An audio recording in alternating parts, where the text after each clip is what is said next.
Welcome, everyone. I suppose I should briefly introduce myself to those who don't know me. My name's Gene. I've been into this whole topic of what lies beyond through altered states of consciousness for over 11 years now. It's been a tremendous journey of discovery, effort, and discipline. Discipline meaning this comes from the word disciple, right? I think we get confused when we say we have to make a discipline. A disciple means to learn, and not discipline like making an effort and suffering and not learning, right? One can work very hard and learn nothing. So we have to pay attention and always be curious and ask questions, right? Most of us don't really know how to make a real effort. We're, kind of lazy and want everything to be served to us on a nice and convenient platter.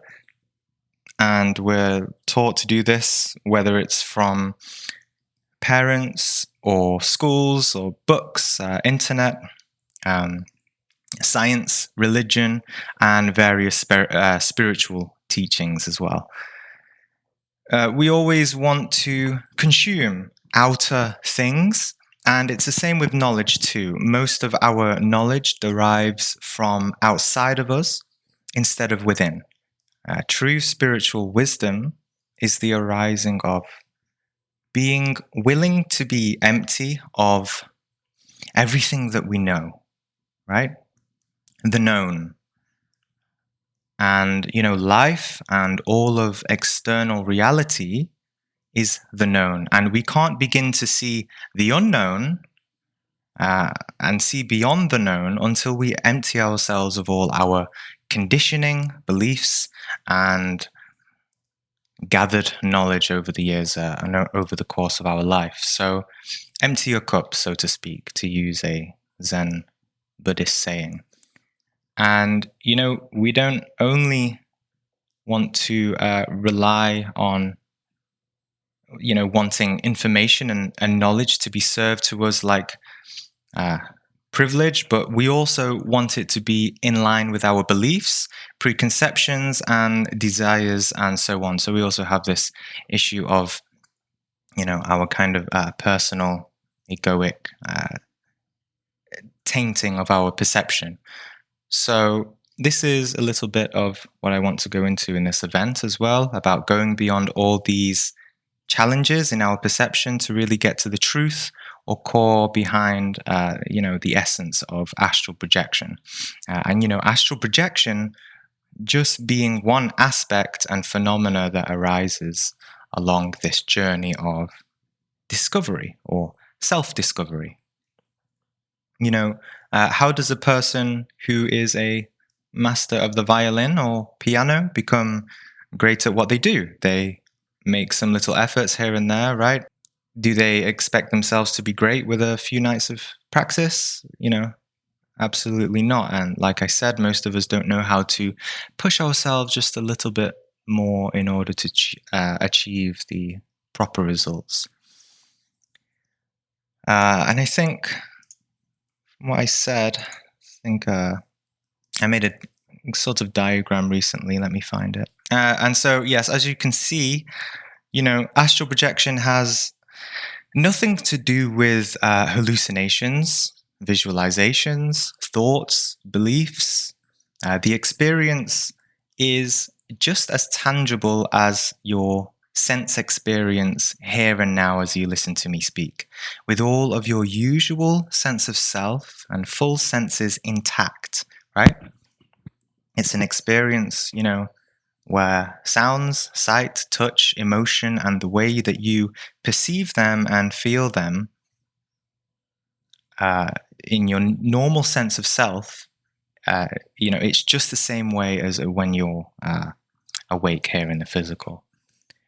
It's not, astral projection is not about sitting there thinking about it or seeing it in your mind's eyes. No, astral projection isn't something that we can comprehend by imagination, but only by direct experience. So Yes, just getting back onto my kind of background briefly. I practiced this whole, you could call it, dilemma of the soul, you could say, for about 10 years until I did any of this kind of public work. I started helping people almost a year ago now when I found the astral projection subreddit, which is why most of you are here, which was, you know, the subreddit was an absolutely atrocious mess. I wouldn't really recommend it to most people if they're just coming into the interest of astral projection for the first time. It is a mess of fears, delusions, fantasies, confusions, false, people not really having actual experiences, but just idiocies of in their mind, right? And it still mostly is like that, to be honest. There's only so much moderators and people like me can do and I knew when I found it, that if I weren't so experienced myself, that I'd most likely fall into the trap of fearful thoughts of other people on there as well. But luckily, I've developed my own sort of center of gravity, so to speak, and I decided to help. And through these efforts of helping people, this has eventually evolved into what you now see as my book and also my YouTube channel. So that's a very brief introduction about myself. I have much more to say, about myself and my life and my kind of upbringing as a child in my book, if you're interested as well. And of course, there are experiences and various things that I talk about on my YouTube channel as well. And one of the greatest things I've learned over the 10 years of struggling within myself is that once I started being of, like genuine service to others, my experiences started to take a new depth of its own. And there's this sort of natural progression towards helping others rather than, sort of being so self-involved all the time. And so, I've been there through the initial struggles that a lot of people go through in, meditation and astral projection. Like, I'm so depressed. I'm not motivated. I don't understand what's going on. How am I supposed to continue living my life after waking up spiritually? What about my friends and family? What will they think of me? Can I still eat these foods? Can I still drink alcohol and take drugs? Why am I not having experiences for weeks on Oh end? no. Why am I having all these disturbing dreams or nightmares? Why am I so angry? Why can't I just do this or that anymore, etc. Right? We all have these challenges, and all these answers to these problems can be found within ourselves through self-inquiry, awareness, and meditation. The problem, whatever problem it is never separate from the answer. And so we have to ask ourselves many questions on this path of our life, right? Because this isn't just a path of astral projection, it's a path of life and self-discovery, right? This is one mistake that I think a lot of people make. They see astral projection as this sort of separate hobby, and they say, I won't focus on astral projection anymore. It's too difficult at the moment because I have other hobbies to attend to. This is ultimately, an illusion, because the astral plane is always at the background of our experience, no matter how busy we are with other activities or hobbies. As some of you know, I'm a very busy person. Even right now, I'm going through some intense teacher training. I've got to get back to that later on today. I'm here doing this event. I'm writing 2 more books at the moment. I have my YouTube. I do some freelance work, graphics design work. I'm always answering questions on Discord and Reddit and YouTube. On top of that, I have my meditation practice. I usually meditate twice a day for at least 30 minutes at a time. I get up in the middle of the night and to practice too, and go back to sleep and recall my experiences. I do a lot as well. Um, I don't think, for someone who is really determined on this sort of path, I don't think, being busy is much of an excuse, really. It's just more, we need to realize that we just need to adjust our awareness and our approach towards our relationship with our external life and our spiritual life. So, and I wouldn't have my busy life and schedule any other way. I love being busy. When we disintegrate everything that no longer serves us within, such as sitting around for hours on our phones, scrolling through social media, doing who knows what, overthinking, or just being generally depressed, then, by getting rid of all that, we allow more space for creativity in our lives. And being highly productive and practical is not possible without a sort of deep and abiding peace and space and love for your life, right, in the background. And imagine you were dead now and reviewed your life. What would you do different? You'd certainly stop complaining and self-indulging in feeling sorry for yourself, and you'd become more active instead of being stagnant and inactive, because you'd have more energy freed up to do what you really want to do, instead of telling yourself you'll do all these things in the future. Future just being a figment of our imagination. And therefore, these things never actually get done, because we get into the habit of saying we will do it in the future. When the future arrives, we're still saying we'll do it in the future. And it's this endless projection of our dreams never being manifested here and now in the present moment.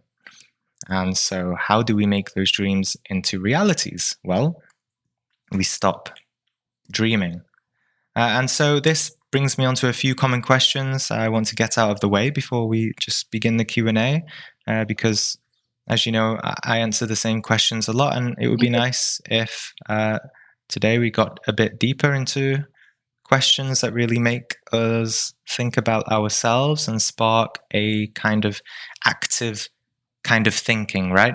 An active kind of thinking means to never come to intellectual conclusions in our answers, right?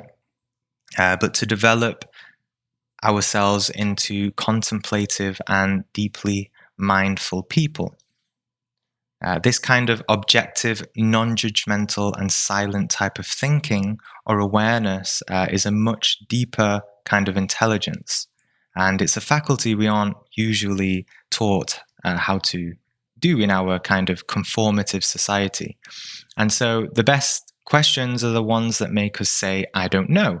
And if you can be comfortable in saying, I don't know, rather than desperately intellectually looking for an answer, then that's the beginning of real insight. But I'm not talking about questions like, hey, Gene, do you know whether this species of aliens exist? Obviously I don't know, but I mean questions related to our direct consciousness and psychology and the personal challenges that we all have. So one common question is about meditation, what it is and how to meditate. And something I want to clarify is that at first, meditation may seem like it's just about feeling relaxed and getting away from the stress of life. But actually, the deeper purpose behind it is the awakening of consciousness. In other words, to awaken out of our own unconscious psychological patterns and behaviors which keep us in suffering and unconsciousness in the first place. And in order for this to happen, we have to develop a sort of center of gravity, a pure and objective awareness, which is a kind of active self inquiry. This self inquiry is something that always seeks to understand ourselves, which leads to self-knowledge and self-awareness, which is called temet nosce, right? Which means know thyself in Latin. It is to always actively learn about oneself and reality. Knowledge of yourself is not separate from reality, because reality is ultimately within yourself. So this activeness is important, because when we have problems, our kind of intellectual mind comes in and gives us an answer, and that answer we react to, and we create this sort of conflict within ourselves, this duality, and the solution to our problems is not found in answers and conclusions, but living actively and mindfully. So this is the great path of self-realization. And the best thing of all is that, in a way, it doesn't take any egoic method or effort at all. And all it takes is honest and direct awareness. Yoga, and also, so the word yoga and also the word religion, originally translate to union, which is union of yourself and the soul or consciousness. Meaning that you are your soul. The soul and challenges or egos which you perceive are not separate. They are you. And in this realization, we can transmute those unconscious aspects into consciousness. If we still have particular egos, then it's because we don't truly know that part of ourselves yet. We can't truly be aware of what we don't understand. Another common question, of course, the infamous one throughout all of astral projection communities, what's the difference between lucid dreaming and astral projection? So, lucid dreaming is about attaining a level of lucidity. That is lucidity of the senses in a non-physical, subjective environment. Okay? Now, astral projection is about going the next step, which is about attaining a deeper level of consciousness and awareness inside non-physical environments. So that means transcending the dream state altogether. Lucid dreaming teaches us to become aware of the dream. Astral projection teaches us to become aware of why and how the dream exists. And then it's through this understanding that we can go beyond it. Of course, the why and how dreams exist is simply because of our psychology and unconscious mechanical behaviors, habits, and conditioning, which is why I said earlier, it's important to know yourself.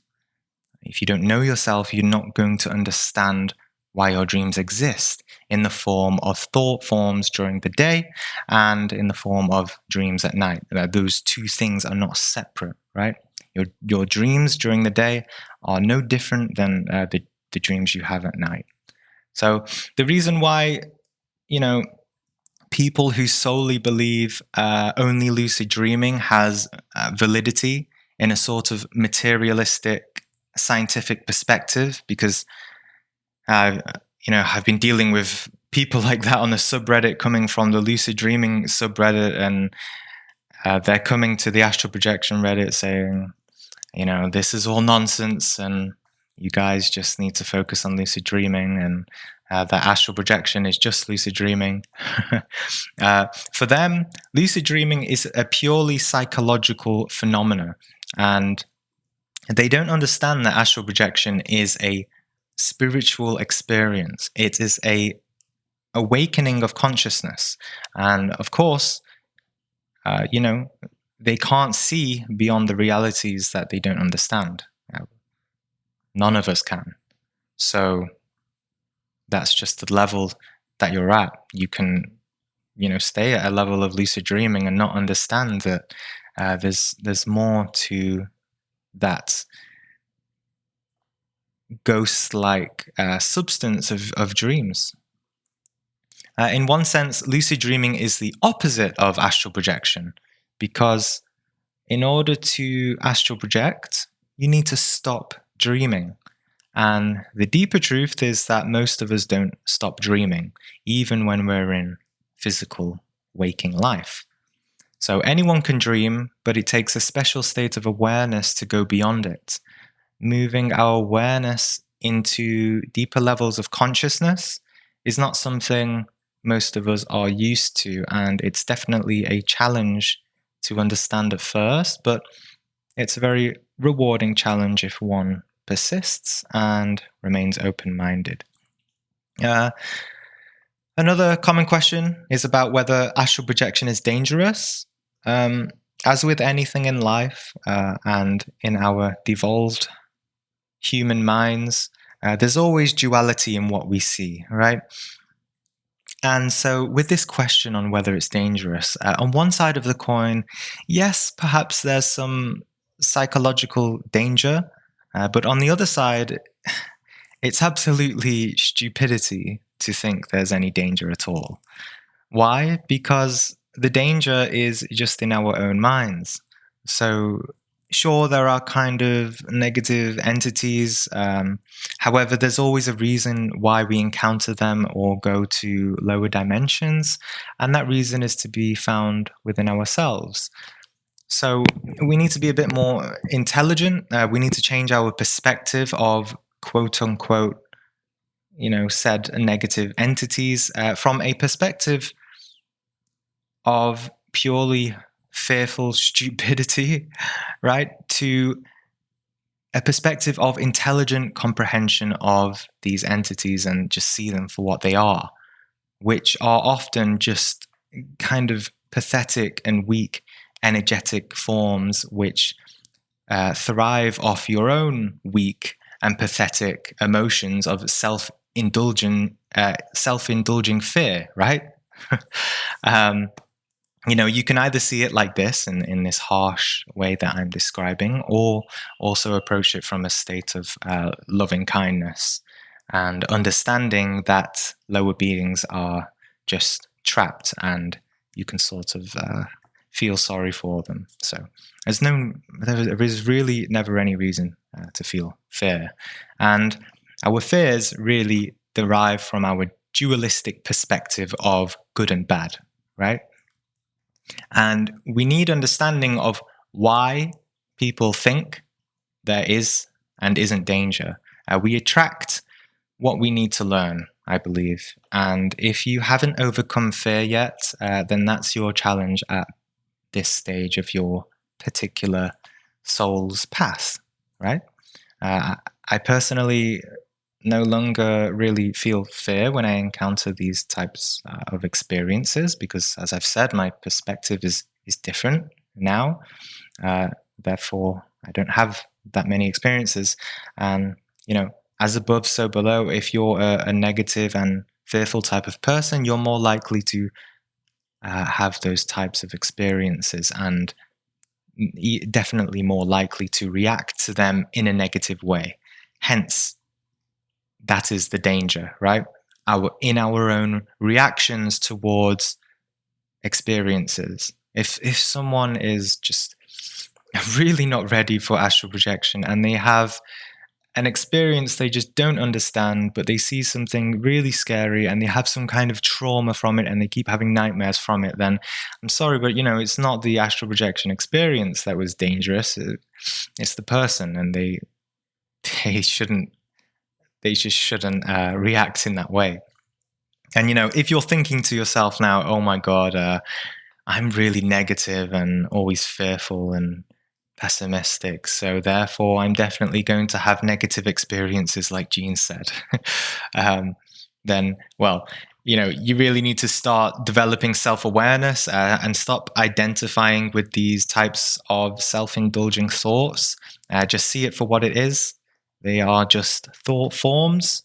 They are not you. You don't need to follow that train of thought. You can stop thinking in that way simply by stopping giving your energy to it, your attention to it, right? That's it. Of course, it might not be difficult at first, but it takes practice, and you can eventually create some distance and some space between you and these foreign thought forms, right? Because fear and these foreign thought forms do not derive from within. They derive from the world, your conditioning, what you've grown up in society with, watching scary movies, things you've read on Reddit, and they are illogical. They are,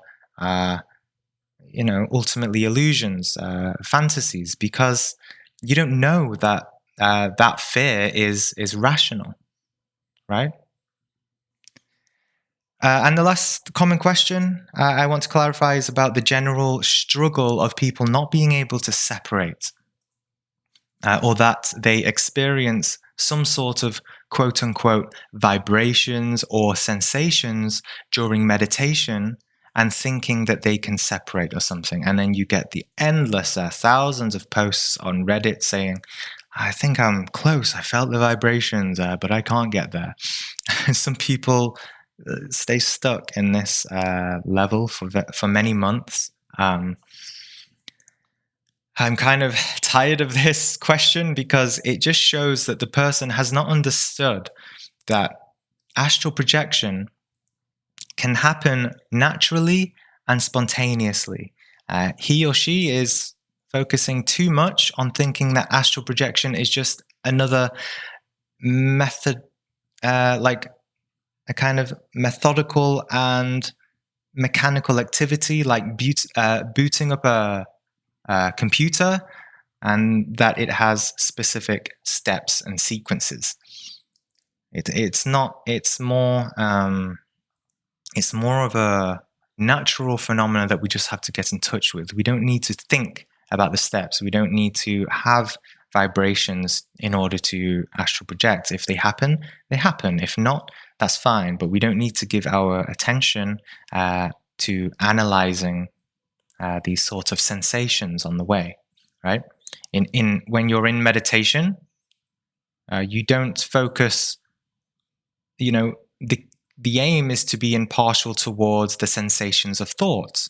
And so you should also be impartial towards sensations in the body or vibrations or anything like that. So with all that said, there is a particular mechanic that you need to be mindful of, and which answers almost all types of these questions. And it's this. So, you need to relax and you need to go to sleep in order to leave the body. Now, yes, one can astral project during meditation, but if you look deeply into prolonged and deep meditation, you'll also understand that meditation is a form of conscious sleep, in the sense that we go deeper into our subconscious world in a very relaxed way in meditation. You see, the reason why we're losing awareness as we fall to sleep is because most of us don't like to face ourselves and our subconscious, and we lose vision of what happens as we sleep. And we don't understand how to consciously go to sleep. And so, regardless of ordinary sleep or meditative sleep, you do need to just pass the gate of sleep in order to separate from the physical body. If you ever feel that you can't separate, then you're simply not close enough to the stage of sleep and deep relaxation. Your physical body needs to rest. Remember, once you're out of your body, you will be 100% unconscious of your physical body. Your awareness completely transfers to your astral body. And so All the people laying in bed for hours saying nothing is happening are just ultimately playing games in their minds instead of just relaxing and actually going to sleep. So the key is in being instead of doing. The key is in intention and willing yourself to project during or at any time during the phase or gate of sleep. Forget the word sleep, right? Because we assume we know what sleep is, but we don't. What we call sleep, this strange thing where we lay in bed like a dead corpse, which adds up to many years of our life, is a phenomena where our consciousness moves into the subconscious aspect of ourselves. And during this time, it unconsciously journeys into our world of dreams, or it can also unconsciously travel into objective astral worlds too. I believe that it can also do both at the same time. This is due to our fragmentation and multidimensionality of our consciousness. On one level, we can be in a dream world, and on another, we can also be in the astral world. And this is due to our sort of fragmentation of consciousness. So, because we don't pay attention to our experience during our waking lives, we also don't pay attention to our sleeping lives too. As above, so below. If you're not paying attention to your experience here and now in the physical, how can you pay attention during your sleep too? If you don't have the energy in the space to be present during your waking life, it's going to be more challenging to do it in your sleep as well. So we have to be awake and aware to where we are at all times from moment to moment, and you'll naturally realize where you are when you go to sleep too, if you do this, or at least have more chance of doing so. We have divided sleeping and waking as if our consciousness knows the difference between the two, but it doesn't. So what we call going to sleep is just a continuation of our daily stream of thoughts, problems, worries, and so on. All of what we are and this whole movement of our consciousness and what we feel that we are, right? It just continues in our sleep. The only difference is that during sleep, our experience is translated into the form of symbols of dreams. But we can go beyond all this chaos of the mind by simply observing it, observing the insanity and disorder of the human mind. And through deep observation, we can come to the realization we no longer actually have problems and issues, but, instead, through this realization, the mind becomes fresh and clear and harmonious, right? Through observing our problems and all our issues, our disorder. And this harmonious state of mind or clarity is not another form you can hold on to, but it is the absence of form. So we don't get there, we don't get through enlightened states by imagining an idea of an enlightened state and going on to that, holding on to that. It's more transcendental than that in direct experience.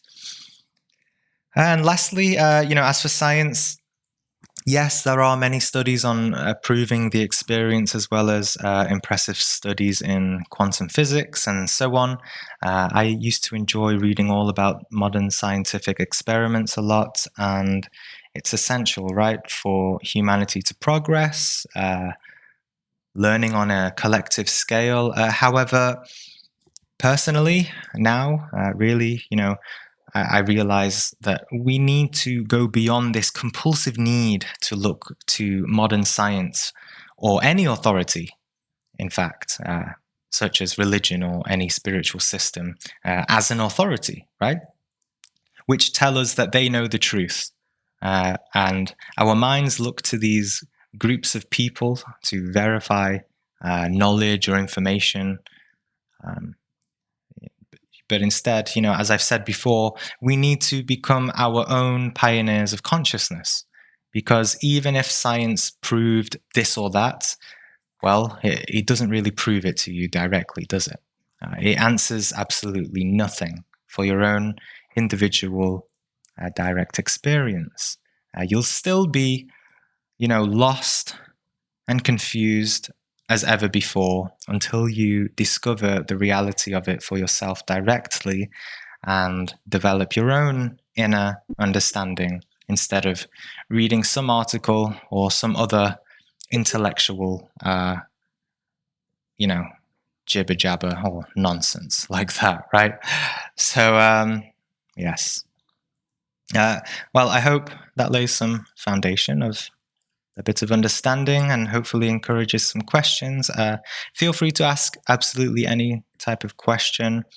I know that was, I know maybe some points that I just said were maybe intense or kind of fiery in my approach, but this type of directness and sort of warrior-like attitude can easily cut through layers of conditioning and fears that help us to feel more invigorated willpower in order to intend and send energy and force towards our awareness during the night and also while we're awake too, to be present and learn about our own particular psychological dream world that we all inhabit in our own space of consciousness.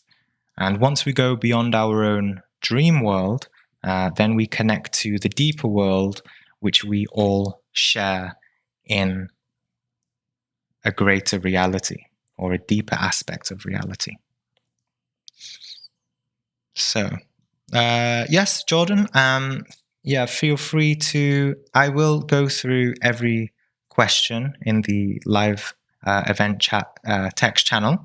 But if you want to ask a question in voice, please feel free to do so, or else I will get tired of reading all the questions. So it'd be nice if some of you unmute your mic and just ask me a question whenever, really, and then I'll also, when I can, get through some of the questions on the live event text chat channel. Cool, thank you. Yeah. I'm assuming I should ask a question now. Yeah. Go ahead. Okay. So death sounds pretty scary. It'd be great to know that there is truly a place like you can go to, or that death isn't the end of everything.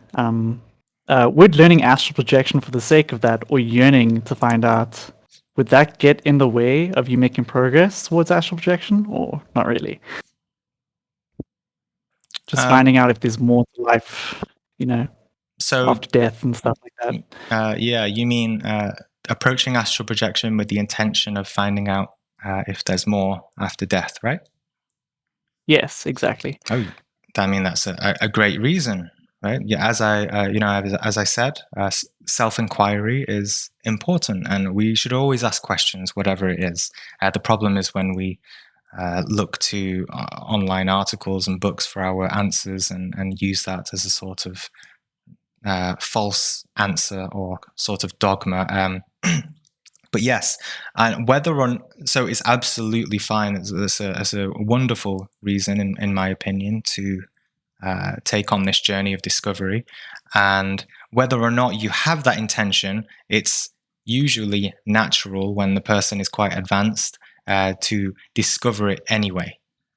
And as I said on one of my videos, one of my first experiences was going into an afterlife astral plane where I understood that everyone I saw there was inhabiting this dimension or level of reality in their consciousness as as consciously aware beings who had passed away. So yeah, it's a wonderful reason. And as you said, it's a nice thing to think that there is something after death, but we need to go into that because we need to transcend why we want something to exist after astral projection, right?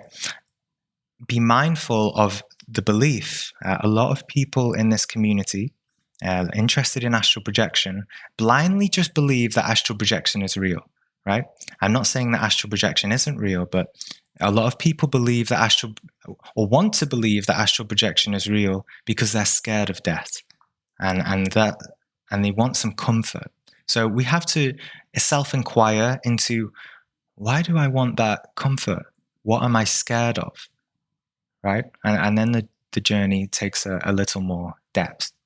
And death really is death of the known, right?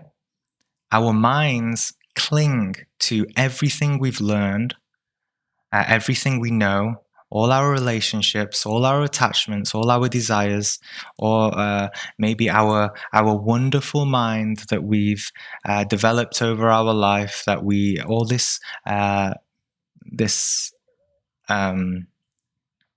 collected knowledge and things like that, our jobs and money and possessions. The fear usually derives from death of all that, death of our psychological space. So we also need to work on transcending that death, and to really transcend that. There's a much deeper hidden message here, is that we can practice dying before we die. The death of the physical body it's ultimately an illusion, and really, of course, it is a death, and a big one too. And of course that is surely going to be a great journey, and I can't comment on what that's going to be like. I would never even dare to. But what we can do now, here and now, is die to all the things that we can recognize as illusory and not practical for our sort of spiritual knowledge. Things like just false, belief systems, things that aren't, necessarily real. And we die to that. And we die to our past. We die to the dramas that we're still playing around in our heads, like maybe we got bullied in school or something, and we're still identified with that 50 years later, and we still dream about that. So, as I said, we're kind of stuck in our own dream world and attachments, and we're scared to lose that, and we want comfort, and astral projection seems like a nice comfort. So, at first, yes, most people take that approach of wanting comfort in astral projection, but eventually you need to transcend that as well if you want to find out the reality of that. So I hope that that helps. Thanks, Gene. Yeah. Okay, so Jojo, Gene, have you got a good mantra for spiritual evolution and for AP? Jürgen Sway talks about mantras that can help him catapult into higher realms when he meditates, and also when he's already out of body. Know any mantras like that? Yes, I know many mantras. I was taught many when I was part of a Gnostic group for some years. And yes, they can help, definitely. When our minds are in a sort of state that is beyond the intellect, and it is what's the word? Receptible to other energies and being open. These kind of vibrations can help the body and our energetic centers sort of vibrate more. And it can definitely help us get in touch with deeper aspects of ourselves. And, Jürgen talked about that he catapults into higher realms. I'm sure maybe you've already heard, I gave an example of that. It's happened to me various times as well. And I've simply used the mantra Om, right? A very popular one or well-known one. And when I do this in the astral, I usually float upwards and leave the environment that I was just in, and I go into a higher environment. So Om is a very good one, I think. If you want another, let me know. That there's a lot for specific. There's a lot for specific purposes, but I think Om is a very good one to use. And I would just definitely look for more if you want, really. Yeah. Okay, let's see the next one. Astral planes. Gene, how can the law of karma and law of attraction coexist? My argument is if the law of attraction exists and life can be made as we wish by thinking positively, then there would be no existence of the law of karma. According to the law of karma, you reap what you sow. If you do bad, then bad things will happen. And if you do good things will happen. So the question is, if a person committed bad karma, the law of attraction still helps him in attracting good things and events depending on the person's way of thinking. Can you please go in depth about these laws? Okay, very good question. And I can't really give you a complete answer, but a law of karma and law of attraction, you see it as something completely separate. I actually don't see any difference between them. Law of attraction, or this phenomena of attracting things through our intention and energy, is the same as law of karma, right? Karma being cause and effect. And, don't think too simply about your life, right? Things aren't just good and bad, but they are a mixture of good and bad. And things that you think you're attracting in your life that are good could also be bad in someone else's perspective. And, there is virtue in wicked people, and there's also wickedness in virtuous people, right? The human being is a mixture of good and bad things. This is sort of duality, right? Actually, in deeper perspectives related to the planes of existence, so you have the astral plane, you have the mental plane, and then you also have the causal plane, right? And this is what sort of this is meant to be related to karma, right? Cause and effect, the causal plane. So it's more just about the energy that you are and what you ask for and what you do, which attracts the experience that you have. We really need to go beyond the labels of good and bad in order to just see reality for what it is. And whatever experience you have, whether good or bad or anywhere in between, is your karma, is your challenge, and what you see and what you understand is your karma, right?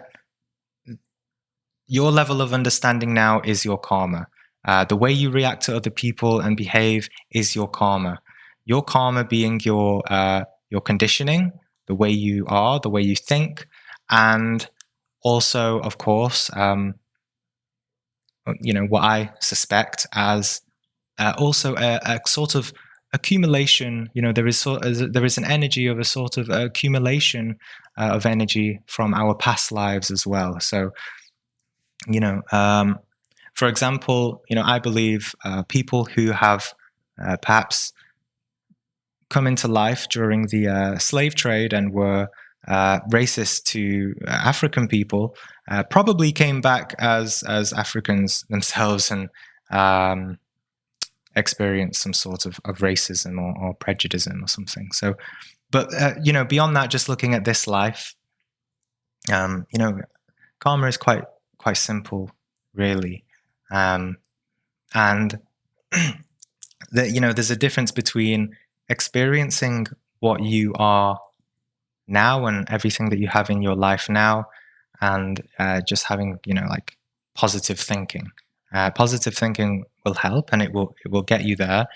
But the important thing is to understand where you are at and why you're experiencing what you're experiencing, and going beyond these labels of good and bad. Right? This is how we sort of transcend our karma, through understanding our karma, right? Yeah. I hope that sort of helps. Anyone have a question in voice, or I'll just continue? Yeah. I do another one, if that's okay. Yeah, of course.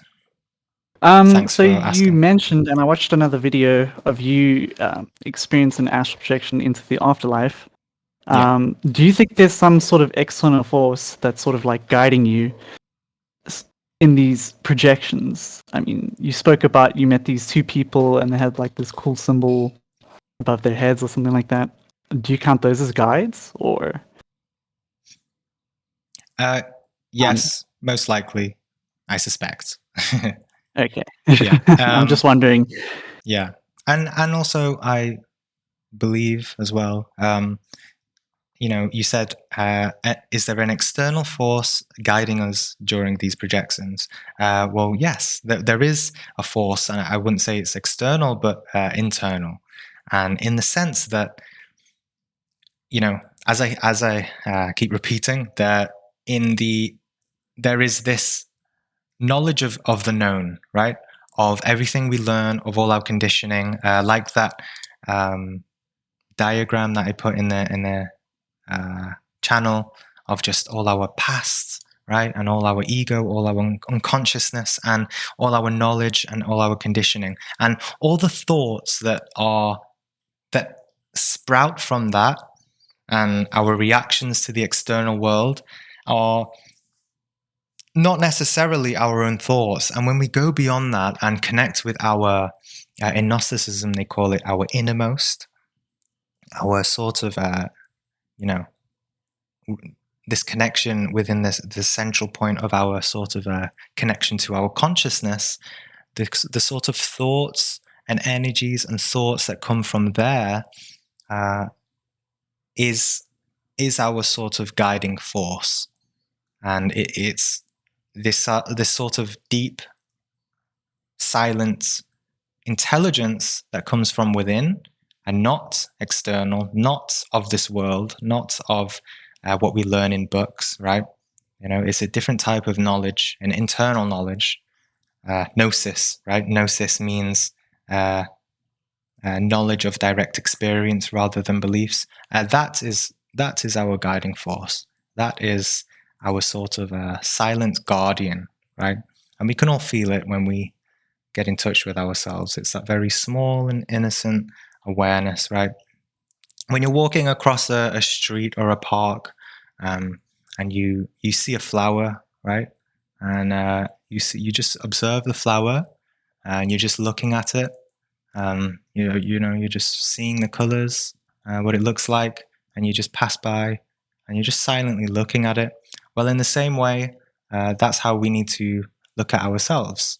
And in a way, to a certain extent, when we have these astral projections, we have that very silent and stable and peaceful awareness with us during that time. And that's we're not overthinking, we're just paying attention, just very direct attention. So yeah. As for, guides and stuff like that, my latest video, I experienced a guide. I do believe that there are many, many guides and many sort of forces and energies that are wanting to help humanity and us during this sort of time of darkness, but also this time of awakening in humanity. And I think if we ask, we receive, right? To use a Christian quote. So yeah, Thanks, Gene. no problem. I asked a question in the text chat. Oh, Sailor. Yeah. Hi. Yes. Oh, okay. How do you reclaim your energy entirely? Entirely, eh? Well, that's I don't know if I've claimed my energy entirely, but it's a very profound question, and that's the whole goal, right? The whole purpose. I constantly have people on my mind who drain me for my energy, or people who have irritated so much to the point where I couldn't stand being in their presence or the idea of their existence. I felt miserable in life for the circumstances of being around people who are negative, and their energy affected me greatly. I've also had people stare into my eyes, and it felt like they took the soul out of me. For the past year, I've felt kind of dead, like I lost all my energy completely, and I'm kind of lacking a soul to be alive. In a clearer context, I lost the feeling of being myself, and I don't feel like I know myself anymore, because it's like I've fallen into the matrix all over again, and I'm just on autopilot living my daily life. Well, really good, very good question, and kudos to you for at least acknowledging all that. We have to be very honest with ourselves when we to see where we are at life, and all our struggles. A lot of people, give yourself some credit. A lot of people don't even want to admit their unconsciousness, and it's the first step to recognize your own unconsciousness, and accepting that and coming to terms with that is all part of the growth. Don't resist it. Don't say, oh, I'm just in such a crappy place, I'm not going to grow. Don't resist it in that way. Just acknowledge it. It's just a movement in consciousness. It's just where you are now in your particular experience and existence, and you are experiencing all that for some sort of reason. So as for Zandarev, can you mute yourself? Oh, he's gone. Okay. So as for reclaiming your energy, maybe after this, check out my video called the principle of conserving energy. Now, this whole path of self-realization is about claiming our energy. And so wherever you are and whatever stage you're at is where you start. And everything you just said is a great place to start meditation, right? A lot of people want to sit in meditation and think nice thoughts of rainbows and butterflies and fanciful thoughts and positive thoughts. I will manifest my greatest dreams and become this or that. But if you want to be more authentic in your approach, and you want to actually make a difference in your life, start with all your darkness and all these struggles, and meditate with it, and just pay attention without judgment, right? And you said you have people in your mind who've drained me for energy, right? And you get irritated. Well, you have to ask yourself why you get irritated, and look into we have to understand this relationship with other people, and in higher perspectives, if you can sort of intuit this, I know that you're in a sort of lower place, but if you can intuit this, that, our relationship with others, there is really no difference between you and another person. And other people are just a reflection of yourself. And if you don't like or you have a negative reaction towards someone else, then you are just reacting to yourself. Because when you meet other people and you see them, because we're so trapped in our own world, right? We're not really seeing that other person. We're seeing an idea of them, and which is really an idea of ourselves, right? If we really saw other people for who they were, we would see the essence of them. We would recognize their soul and not their ego. But because we're trapped in our own ego, we see the ego in others very easily too. And so, actually, instead of what many sort of monks do, right, go to the east and go into a temple and escape society, and this was called in Gnosticism, that life is a psychological gym. And these sort of relationships actually are great opportunities for us to learn about ourselves and observe this chaos and disorder that happens within ourselves, to go beyond them. I'm just reminded of a quote by Alan Watts. Let me find it. Here it is. This one. This is a good kind of way to summarize what you said as well. It is evil which makes possible the recognition of virtue. To the degree you condemn and find evil in others, you are to that degree unconscious of the same thing in yourself. And I think that's a really nice quote by Alan Watts there. So, yeah, my kind of message is just to look into that. Don't resist that. Don't judge yourself. Don't think that you've lost your soul or something. Be grateful for these experiences. They are opportunities to learn, and with patience and sort of faith that you can go beyond all that. It will happen. And of course, it can take a little bit of effort as well, right? If you're living on autopilot, and in unconsciousness, it doesn't even take that much effort, really. Just pay attention and just be mindful, and you'll know what to do when you start to stop identifying with those kind of thoughts, with those kind of negative patterns and thought forms. Just see them for what they are, and through understanding and acceptance of all that, of all this noise, on all these thoughts that you're having, you can naturally go beyond it. So I hope that helps somewhat. Check out my video called The Principle of Conserving Energy. I think that might help as well. So good luck to you. I hope that helps. Yeah, no problem. Okay. Lucian, is there energy healing possible in the astral plane, which could have a positive impact on illnesses of the physical body? I read about a healing center in Focus 27. Yes, absolutely. Healing is possible. Like many abilities, the astral plane is a great place to learn them all in a direct and instinctive way.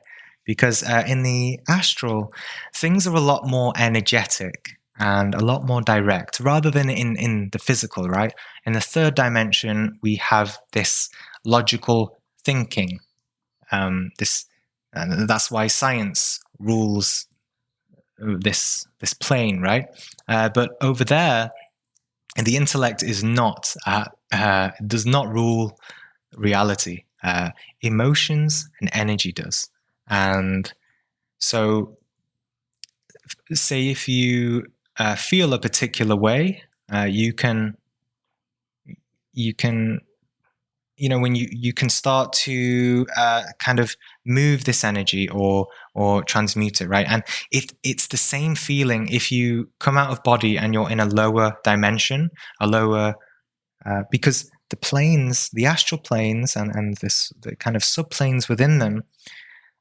When I say that there are the lower astral and different levels of the astral planes, we're really just dealing with levels of consciousness. And so if you find yourself in a lower astral plane and say, related to the Jojo who asked about the mantras to go to a higher plane, well, you're just shifting your energy higher.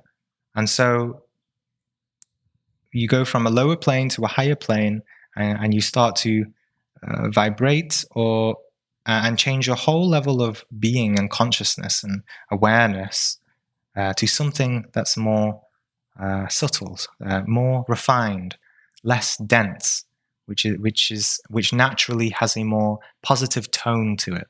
And this is, synonymous with healing, as is, as I've been talking about this whole psychological aspect of getting out of our own heads and going on beyond our own dreams, because all of that is our unconscious behaviors, and all our angers and emotions really do have a more harmful energetic charge than we realize.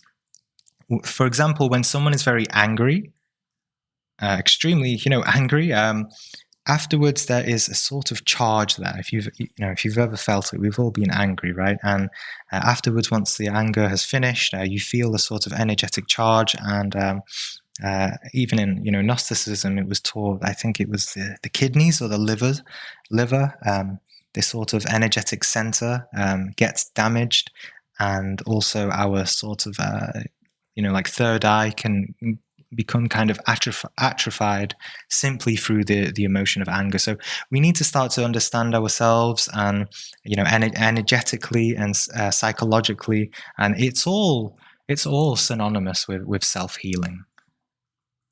I've not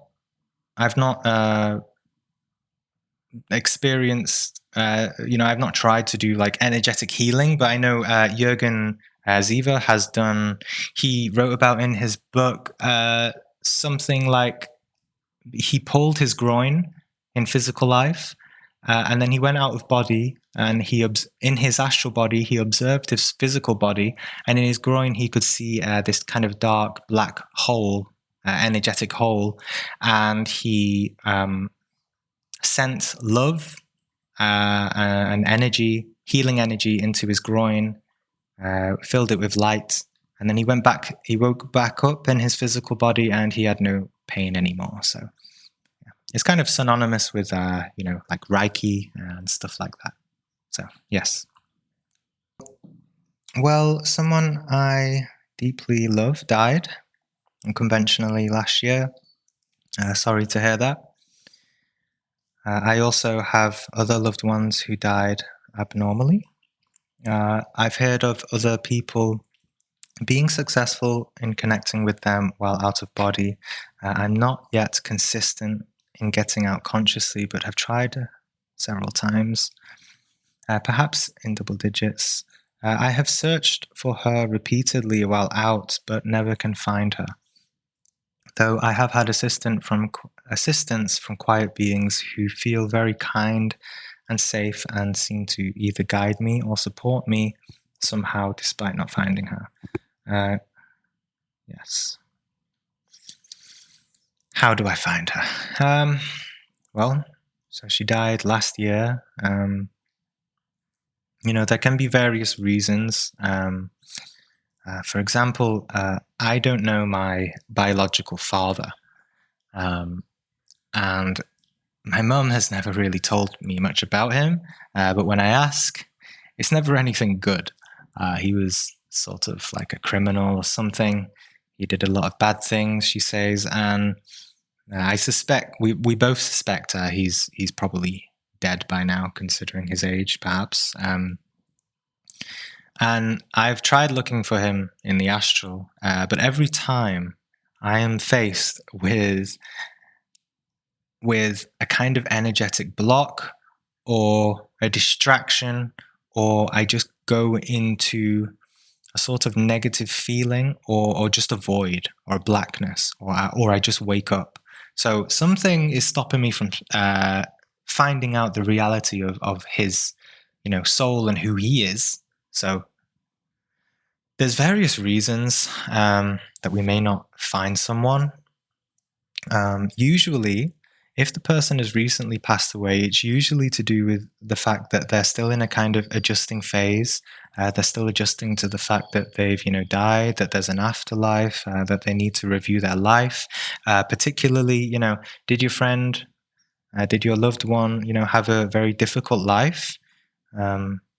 Maybe she, maybe she has a lot to process, and so she's not ready to meet you. Usually. No, but in the end, yes. So yes, I don't know. Maybe she's still struggling. There's really various reasons, but all you can do, you can keep trying. And really, as you've probably already tried, once you're out of body, you can just call out to these people. Especially if you have a connection with them, you simply just have to hold them in your mind, in your heart, say their name, and intend to just, move towards them, find them. And if you can't find them, then I'm sorry, I can't really suggest or advise beyond that. Really, yeah, I hope you do maybe get some contact, but there are reasons, and that's sort of beyond my scope of understanding. But yes, I hope you find her or have an experience of her. Yes.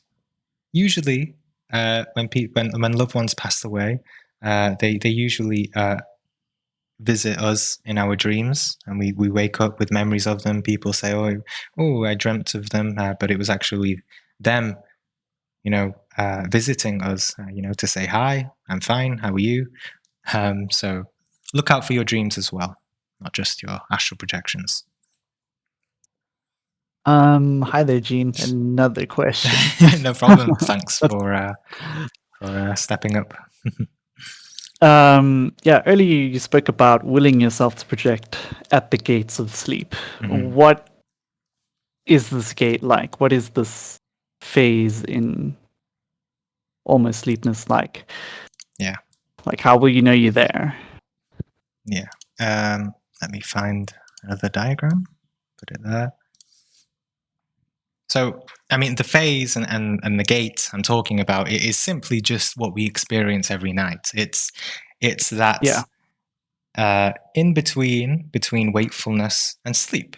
It's that transition, and that's the gate. And we can separate during that transition, or we can awaken our consciousness at any point during our sleep. So on the diagram where you see the yellow arrow exit here, that's the gate I'm talking about. And so Okay. yes, and so towards the left of it, in the light blue box, a lot of people try too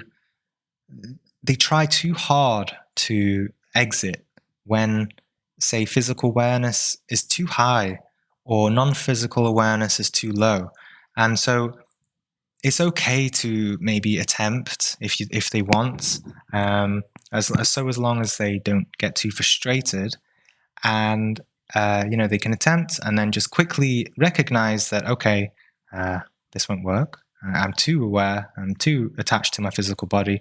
So I just need to let go of my mind, and I just need to carry on relaxing as I normally would during sleep, during when I ordinarily go to sleep. And then in that moment of wakefulness and sleep, you can hopefully, because it's at that point, you're very like going into a trance state, you're so groggy and you're not really self-aware. It's a challenge. And as I said, you can intend, and also affirmations can help with this as we're going to sleep, because you're going into sort of deeper states in your brain waves. And when we go into those deeper states of brain waves, when we bring some sort of conscious awareness during these deep states, it's kind of like planting a seed deep within our mind. And we can say, I will astral project. I will leave my body. I will be aware within my dreams. And simply through that intention and sort of anticipation, right? If you've ever set an alarm, if you've ever, instead of setting an alarm, said, okay, I'm going to wake up at 10 o'clock. And if you found yourself waking up at 10 o'clock naturally, or, I'm sure many of you have probably woken up a few minutes before your alarm. This is kind of proof that, right, you can set your subconscious to do things for you. And yes, affirmations can help, but also, as I said before, being aware of your physical surroundings, perhaps doing reality checks and getting into this habit all helps with exiting the body. But really, it's important to let go during that time. There's certain mantras as well. I've taught one in my video called my simple step-by-step method for astral projection. Oh yes, fire on. Yeah, so there's been a fair few people who have had success with that. And so, that's an example of keeping keeping a sort of mantra or sound that we identify as, an intention for astral projection, and we just keep doing it as we fall to sleep, and at some point you'll find yourself coming out of body, or at least be in some sort of vivid dream where when you hopefully start to have a crack in your consciousness that gives some sort of conscious awareness or recognition that you're in a dream state. And then you can also astral project from the dream state as well. So then the mantras are there to sort of maintain awareness as you dip into sleep. Yes, you can, but you don't. You can maintain awareness, but it's also very difficult, and it's not. As I'm saying, it's not necessary to maintain perfect awareness, right? Just have the intention and just go to sleep, and at some point it will happen. But it will, you will sort of reach a precipice where unconsciousness does come in. At least maybe, at the minimum, at least for a moment, you just lose complete unconsciousness, and then boom, you start to feel the vibrations and you start to come out of body. So there is a sort of, kind of faith there, right? You need a leap of faith, because you do usually want, through this gate of sleep, there is a transition, or a moment at least, where there is unconsciousness. So yeah. Thanks, Gene. I have one last question. So whenever I do attempt to, I obviously do the direct method every night. They always lead to really good lucid dreams. Is there a reason for this? Yes. Oh yeah. I mean, like I said, doing, astral. Did you say lucid dreams or vivid dreams? A bit of both, really.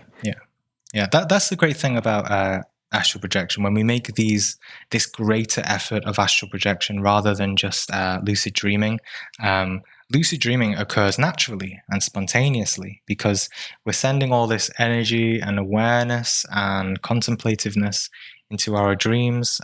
We're starting to be aware of our dreams, and of course, you're exercising some sort of conscious awareness before you sleep that has a sort of energetic charge in your subconscious. And so you're going to it's just natural. You're going to have, at least at the minimum, for anyone practicing astral projection, at the minimum, you should at least be having, vivid dreams, and at least have the ability to remember them a lot better. So, and obviously, especially if you're recalling them every morning as well. So, yeah, it really is just natural, this whole phenomena of experiencing dreams. I don't know if you probably have seen this diagram, but yeah, lucid dreaming, dreaming, and astral projection is related, and so yeah, it's just completely natural, really. And don't be disappointed or demotivated if you don't have an astral projection. If you have a dream, look into it, and you can usually learn something about yourself during that dream. And keep a diary before you go to sleep. Look at those dreams before you go to sleep again, so that you get in touch with this kind of inner psychological world that we have, because that is the barrier usually towards astral projection, because instead of astral projecting, we're stuck in dreams. So it's important to also be aware of our dreams at the very least. Yeah. So then the practicing of like these techniques you use for astral projection, they lead to vivid dreams, and then you take notes of your dreams, and then you start to become more aware in your dreams. Yes. And then you start to become more aware before you fall into sleep. It just all happens naturally over time then. Yes. Yeah. Okay. Yeah. So, for example, if you're having a nightmare all the time, or a dream that you're arguing with someone that you really hate in physical life, then that's a very clear sign. That's something you need to meditate on. That's something you need to let go. It's too distracting, and you're not going to astral project because you're always dreaming of arguing with this person, right? So that's just one example of how dreams can help. Obviously, a lot of dreams are embedded in symbolism and metaphorical meanings, and you can in time begin to learn to interpret them and understand them as well. So it's all about basically. Yeah. Sorry. I was just thinking, it's basically like you're sorting your life out and checking check boxes. Yeah, exactly. Yes, it's as my book says, astral projection is synonymous with the awakening of consciousness, the awakening out of our dreams, and this gradual path. Right? It's not just let's astral project. It's a path, and it's a gradual learning experience, and this learning experience doesn't have a destination. It doesn't have an end goal. It doesn't have conclusions. We're always learning about ourselves, and letting go of the past, and perhaps when we've learned everything we have to in this life, we start to recall past lives. So it's a great journey of understanding. Yeah. Thanks, Gene. These questions and answers really help me. Yes, no, absolutely. Very good questions. Would a thirst for knowledge be an okay reason to pursue astral projection? Yes. But if you want a deeper, if you want your knowledge to take on new depths, then also inquire into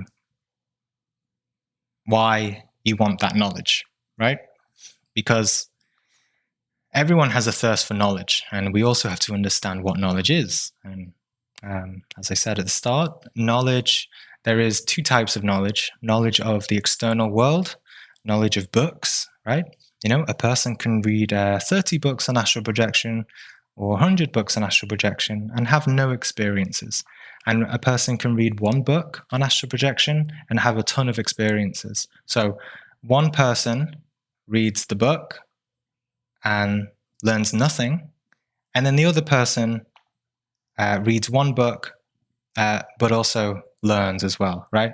One learns and one reads, just reads. So accumulation of knowledge, accumulation of forms, external forms, is one thing, and then the accumulation of self-knowledge that arises from within, from direct experience, and that does not arise from intellectually thinking, right? Are two different things. So, but yes, ultimately, in a more higher perspective, the thirst for knowledge or higher knowledge, spiritual knowledge, is of course is a great way to is a great aspiration, spiritual aspiration. And actually, you'll find that many of us, I mean, that is actually the ultimate goal of astral projection, right? It's not some casual hobby to kind of, go flying and have fun. I mean, it is, but the highest purpose of astral projection is to learn, is to understand ourselves and existence and reality, and gain wisdom. And actually, you'll find that a lot of us, I suspect, have we learn in the astral unconsciously. A lot of humanity, I suspect, and what I've experienced somewhat, do go to astral planes unconsciously during sleep and receive wisdom and new information during the sleep. So this is why it's important to be aware of what's going on in our consciousness when we're asleep. I've given examples of this in my. If you check out my video called "Meeting a Priestess in the Astral and Unconscious People," an unconscious class, right? I went to a temple and there were about 100 people who were unconsciously in the astral and listening to this priestess who was giving these teachings to people. So this is why it's important to be aware of what's going on in our consciousness. And some people suddenly wake up some mornings and come to a spontaneous decision that they want to change their job, or they want to end a certain relationship, or have you ever woke up and you're just in a crappy mood, or maybe you're in a really good mood? Well, if you were aware of what is going on and the experiences that you're having at night, then you would understand more about what's going on. And then through that understanding comes self-knowledge. As I said before, self-knowledge is not separate from knowledge of reality. Right? Understanding yourself is not separate from understanding reality, because we create our reality. Our observation of reality is ultimately, there is actually no observer and observed. And enlightenment and understanding and knowledge comes when we realize that there is no separation between the observer and the observed. They are one and the same thing. What you see externally is just a reflection of your internal consciousness, if that makes sense. From Kai, Jean, what are your thoughts? When dreams provide you with something you're longing for in this physical. For example, earlier this week, I was missing my girlfriend extremely. Her parents have forced us to stop talking until she moves out. That's not very nice, Kai. You should tell them. You should tell them off. And then that night, I had a rather vivid dream of being in a relationship again. I felt an enormous amount of love and caringness, but when I awoke, I felt rather sad because it was a dream. Well, it's quite self-explanatory, isn't it? Really, right? It's just your desires, your subconscious desires. In one perspective, you can see it as it's just your subconscious urge and desire to see your girlfriend, right? Or if you want to perhaps be more metaphysical about it, in kind of astral language, perhaps, if it was an objective experience at some point, you and your girlfriend are perhaps, sending energy to each other, and your souls or consciousness are meeting each other in the astral plane. But regardless, it's just a reflection of your physical occurrences in your waking life. As I said, the stream of thoughts and the movements of our physical waking experience and reality doesn't stop when we go to sleep. The only difference is that our physical body goes to sleep. Those same movements of dreams and the movement of our consciousness and desires and anxieties and dramas, etc., etc., etc., all carry on as we go to sleep. So, and the key to go beyond all that is simply observation, because this stream happens, right? It just happens, and we're within it, and we're not aware of it. So when we take a step back and simply just become aware of it and see it, then we create a bit of space for ourselves to explore properly, right? Imagine any thought form, right? And imagine a thought form as a planet in space, right? The space is your consciousness.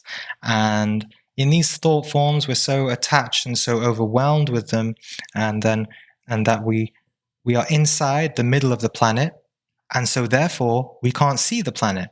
It's like a fish under the sea. Does the fish know that water exists because it's always inside it? It doesn't, unless it comes out of the water, or if you come out of that planet. And so this is what it means to have conscious awareness of the thought forms that occur in the space of our consciousness. Yeah, I hope that helps. Very nice questions, everyone. Does anyone have any questions? Feel free to unmute your mic. I think it's only Jordan that's been asking. Oh, hi, Sage. Do you feel that there has been an increased amount of people having spiritual experiences lately? I'd love to hear your insight. As in, like, what I do in my personal life, or just in the world in general? I'd say in general. I've noticed a lot of things on social media. It's kind of exploding more than I've ever seen it before. Yeah. I mean, absolutely, right? This is a very interesting time. Society and where we're at now, things are, and have been for a while, embedded in this, in darkness, right? In materialism, in pure materialism. And most people, have their faith and sense of comfort and intellectual satisfaction in modern science and everything like that. I'm not saying that's a bad thing, but we're so materialistic, right? And so many people are just, so many people are raised in this world to just get up, eat, go to school, accumulate knowledge from whatever book or subject or topic, and then they go, through the systems, get a job, and work 50 hours a week, come home, and this is not. If you're just living purely in that, for the existence of that, there is surely to be some kind of dam breaking, right? You can't just live like that. And I think a lot of people in this day and age are absolutely waking up to the fact that that there is a calling to break free from that. And it's not really breaking free externally, it's breaking free from within, because they've put all their kind of eggs into material baskets rather than spiritual baskets of understanding. And it really goes in line with a lot of, even in Gnosticism, they talked about the fact that in this age, in this onset of, the internet was still a relatively recent, and the influx of all this information, so many things are manifesting in so many levels in this physical dimension, an acceleration of technology. We're all here, we're all from different countries, and we're all able to share information like this, and because it's technology, you might not see it as meaningful, but it absolutely is, in my perspective, and there is a reason for why we are able to share information like this. And so, yeah, I definitely, think that, and I'm, personally really impressed by younger generations, and because even though the younger generation right now is kind of crazy with all this TikTok and social media and stuff, at the same time, because the kind of older generations look down on younger generations, right? Because they don't have critical thoughts and they don't have self-awareness. But at the same time, there is a huge amount of, I think, more than ever, of interest in spiritual topics, even in things like TikTok. So yeah, I think there is a huge momentum, and I think in the next decade or 2 decades, we're going to see even more people interested in these kind of things. And at first, of course, it starts with meditation and very kind of little layers. In reality, astral projection is a very advanced topic to learn spiritually. And if someone is interested in a spiritual, it's not something that I would usually recommend to most people to begin with, because you really need a foundation of understanding first. But yeah, I think a lot of people, and of course, during this pandemic, right? As I said, I think things do happen for a reason, and the fact that so many people, for how long has this been going on for? A year now. I think there is a reason why, so many people are forced to be in isolation, right? Because isolation is what you need for astral projection, in a way, right? The internal isolation, to see yourself for who you are, and face yourself and face reality. So yeah, I think we're living in a really exciting time. And the subreddit as well, it has boomed like crazy. There's about 1,000 new members every week. I think it's at, let me see, it's at 212,000 now. Yeah, so it's a growing topic, and we're in an exciting stage of life. And we don't really need to look into kind of prophecies of New Age and stuff. When we really look into it and understand the kind of psychology of it, and where humanity has progressed, you can kind of feel the momentum of where we're going to go. And I'm not saying that we're going to go into a nice new world where everything's going to be easy. If things do accelerate the way they do, I think it's going to be, let's call it a challenge, because, surely all these old systems, these old paradigms, and these old way of thinking, being in our intellect, always thinking, those are going to collapse, and there's going to be some sort of chaos, right? Surely. And there already is, right? With protests and all the dramas of the world. If you just put on the news, and you can see all the craziness of the world today. So, yeah. Hello, In Jordan, regards again. to the in regards to the practice of astral projection, Yeah. Do you go in with the intent to gain specific information, or are you just open to whatever experience arises? Yeah. I mean, you can maybe sense I'm quite a meditative person. I enjoy meditation and reading kind of profound teachings and things like that. So personally, I don't do it often. Perhaps when I'm more sufficient at it, I will. But on one level, I do. Because, for example, my last experience where I went into the astral and asked the guide, because I was quite stressed in life, physical life. So, again, as above, so below, when you're working on yourself and taking this journey of self-discovery and dealing with your personal challenges, those questions naturally sometimes seem to be answered in whatever experience. You may just experience something and learn it naturally, or you might ask a guide like I did in my latest experience. So yeah, but with that said, you can absolutely go into the and it's a good idea to do that actually too, to have a set intention of what you want to do and what you want to achieve. And that helps us get past the kind of any kind of like struggle or overthinking during the vibrational stage or sleep paralysis or something like that.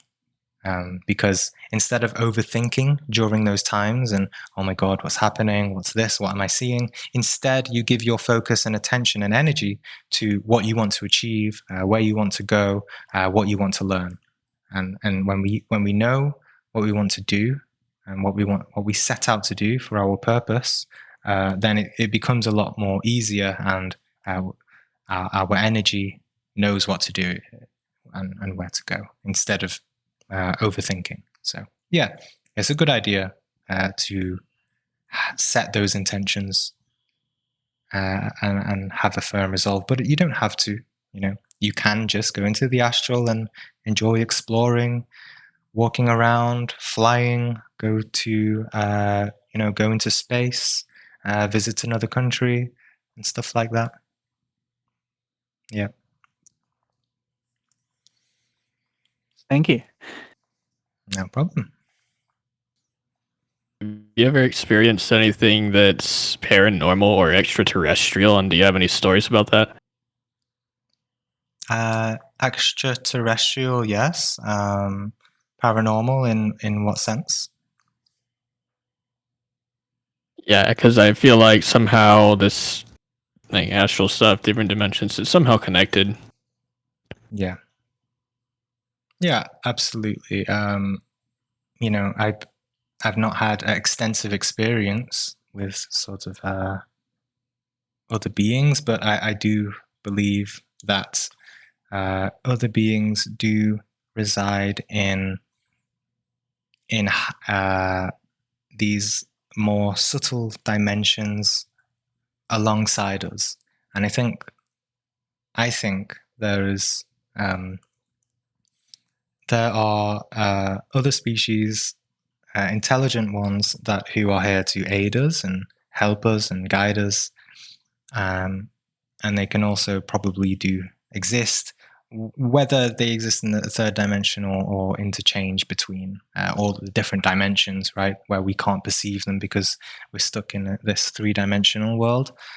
Yeah, I had an experience a while ago, a very vivid one, where I was out of body and I saw a mothership. I looked at the full moon. It was a full moon, and I saw a mothership between. It was somewhere between Earth and the moon. And I mean, if it was really close to the moon, I mean, it would have been enormous. I mean, like the immensity and size of this thing was huge. And then I saw other ships flying off that ship. So I didn't feel anything like ominous from it. But it's like when you look into the sky and you see the immensity of it and you feel these kind of goosebumps, or if you look under the sea and it's, I saw this huge mass and body of this this thing, this ship was enormous. And obviously I knew straight away that this was technology that is way beyond our human primitive technology. So, and also, it's quite a long experience, but it's on my channel if you're interested. It's called Going to the Lower Astral and Traveling to Another Planet. And to answer, that also answers the question that Jojo had earlier about mantras. I was in the lower astral, and then I used a mantra, and it propelled me deep into space, and I arrived at another planet where I kind of witnessed these sort of oceanic humanoid species. So that's an interesting one if you want to look into that. Nice. You can, if you want to tell it, sure. I mean, it's up to you. I mean, it was a But, 40-minute video. I think it does it justice to if you listen to the video rather than me just casually Yeah. saying it here. Yeah. But in short, it was a really immense planet that was very of a high vibration, and those beings were. It kind of felt like I was in a mental plane rather than the physical plane because. And this planet, before I landed in the planet, I saw a vision of the planet, and it was mostly of water. And yes, and when I was in this planet, it was just I can't describe to you how joyful and happy and just serene, and how everything and how these beings lived in joyfulness and playfulness and harmony with their environment and with nature, and with the sea creatures that were around there as well. So yeah, Very interesting. I've heard like the Sirius constellation, like Sirius A and Sirius B, they have a lot of water like sort of creatures and stuff that live there. Like that's just what I've heard from, I don't know, probably some other like video channeling, something like that. Okay. I watch a lot of stuff. Yeah, I mean, I asked when I revealed that experience, I asked people, what they think, because I don't know, I just went to this planet. I didn't have a sat nav, so to speak, and yeah, so maybe it was in Sirius or something, or I don't know why I went to that particular planet. Maybe it's because of a past life or something. I don't know, but yeah, maybe I didn't know there was water-based planets in Sirius, so thanks for letting me know. Yeah, totally. Yeah. And here's a picture. I made this picture to try and capture what that UFO looked like. I was standing in the middle of a field. There was a full moon, and that was basically the shape of the UFO. And you can see the little dots I put there because I saw, well, those try to multiply those dots in the hundreds, because that's what I saw, these little windows of just hundreds and hundreds of detailed windows. So I don't know what that was, but yeah, it was definitely an experience to see it flying in the sky. Pretty cool. Yeah. Yeah, I've seen stuff too. I have pictures and whatnot.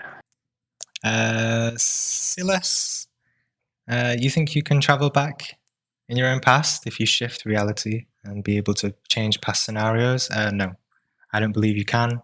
I believe that the experiences we have in our past are meant to happen, and whatever has happened, and you need to learn from those experiences and not cling to them.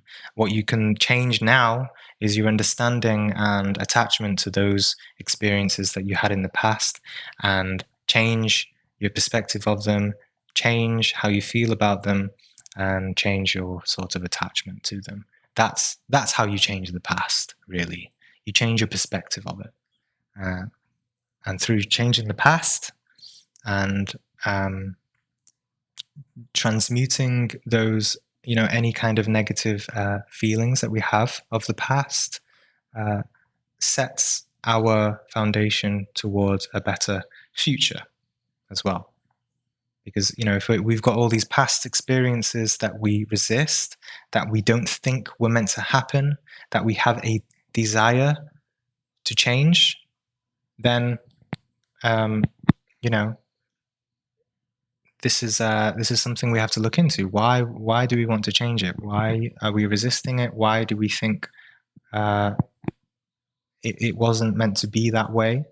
So all those things are for us to learn and understand and eventually, transcend and let go of, so that we can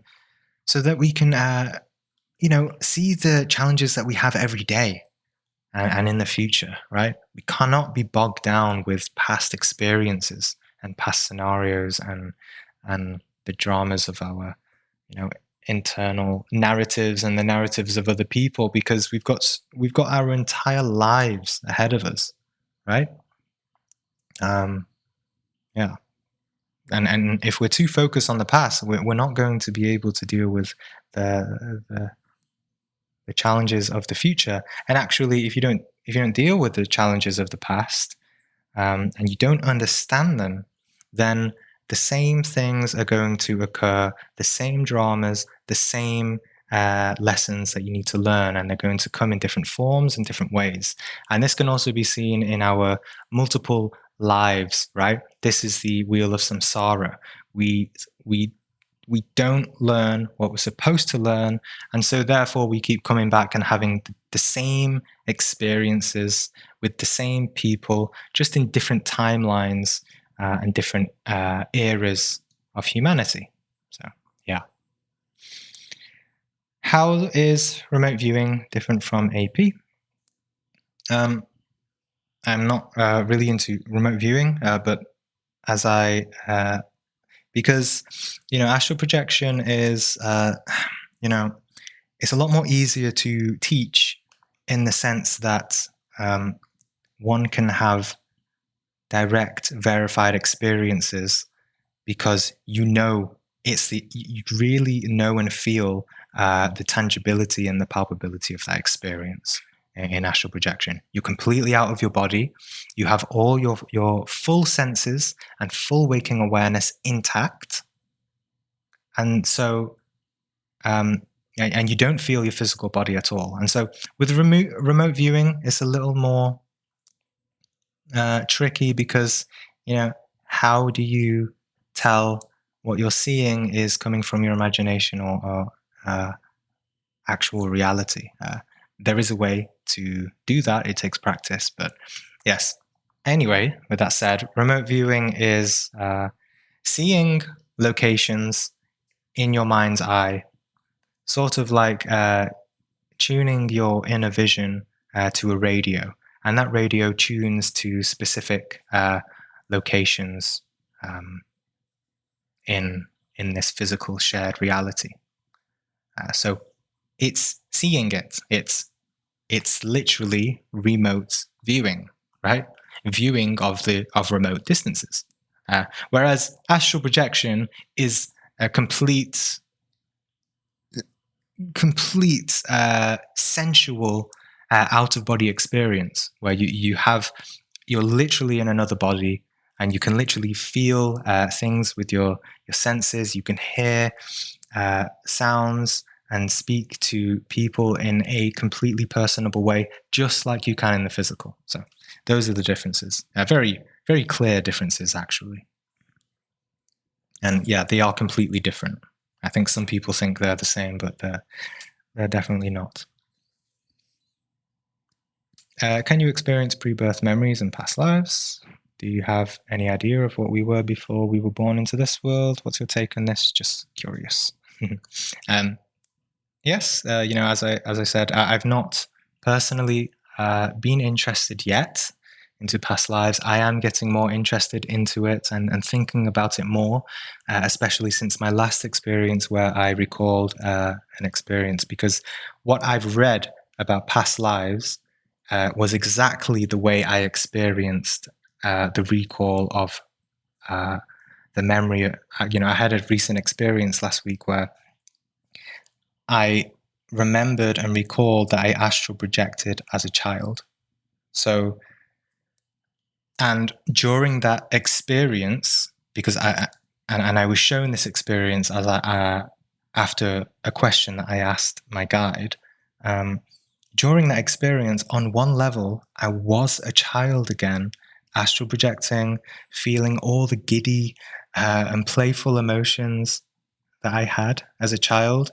I was coming in and out of body, playing with toys, throwing objects around the room, and then going back to my physical body, doing the same thing. And then I would go back to my physical body and just play around. And it was really easy to do so. So on one level, I was the child again, but on another level, I was observing myself.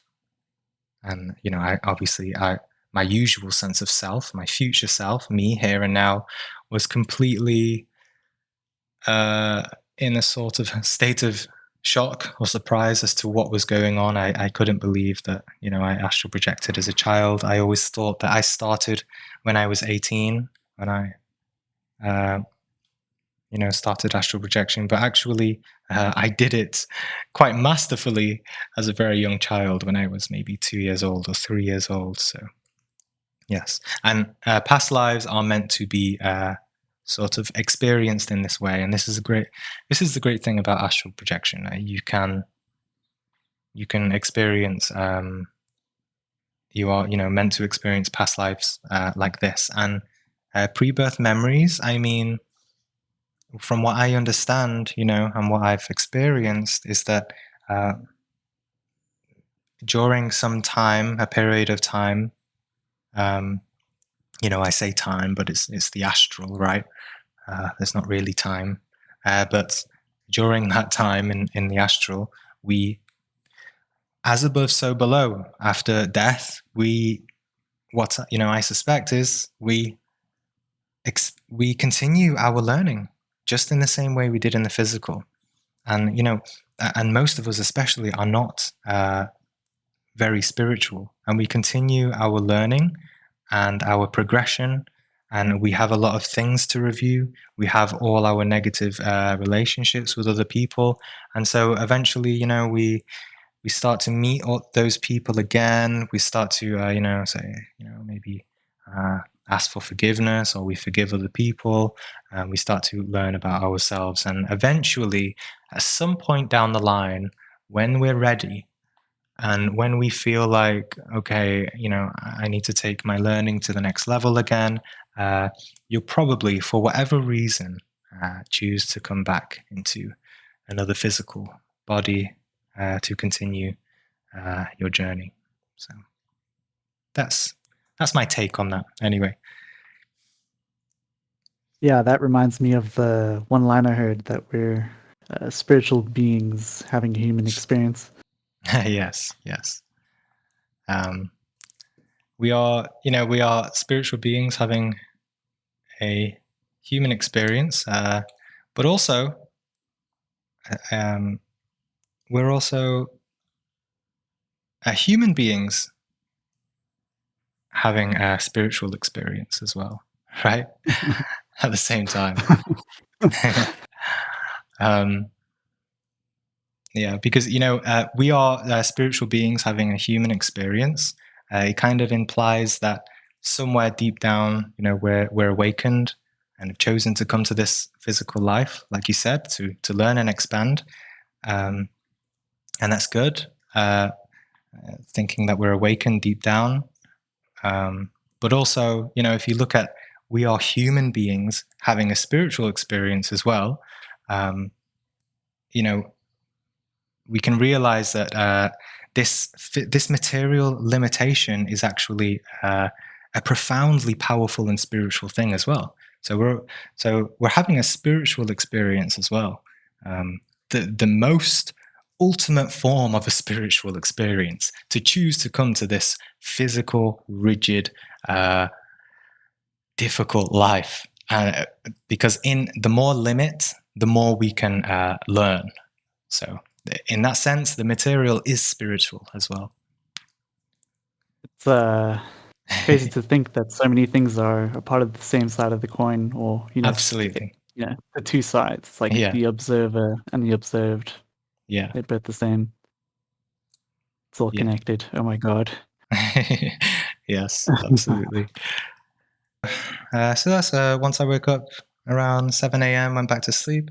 I was in my dream all of a sudden, and I had the feeling like everything was artificial and fake, like dreams are, right? Then all of a sudden, I snapped back into reality, except the reality I was in was different. I was sitting against a wall in a jail cell and watching a screen on the opposite wall, which was supposed to represent a simulation of the 3D reality. This other dimension of reality felt too real, and all of a sudden I started hearing a frequency from the jail cell window, and I snapped back to physical life. Yes. So, what's your opinion about living in a simulation? Well, I don't know whether. I mean, sure, in a very higher perspective, the universe is sort of a simulation game. I think I gave this in my last video as well. There's a Hindu word called lila, Lila, which in Sanskrit means play, and it points towards the reality that God or gods are using this universe or a form as a form of play, creating and destroying in order to learn about itself.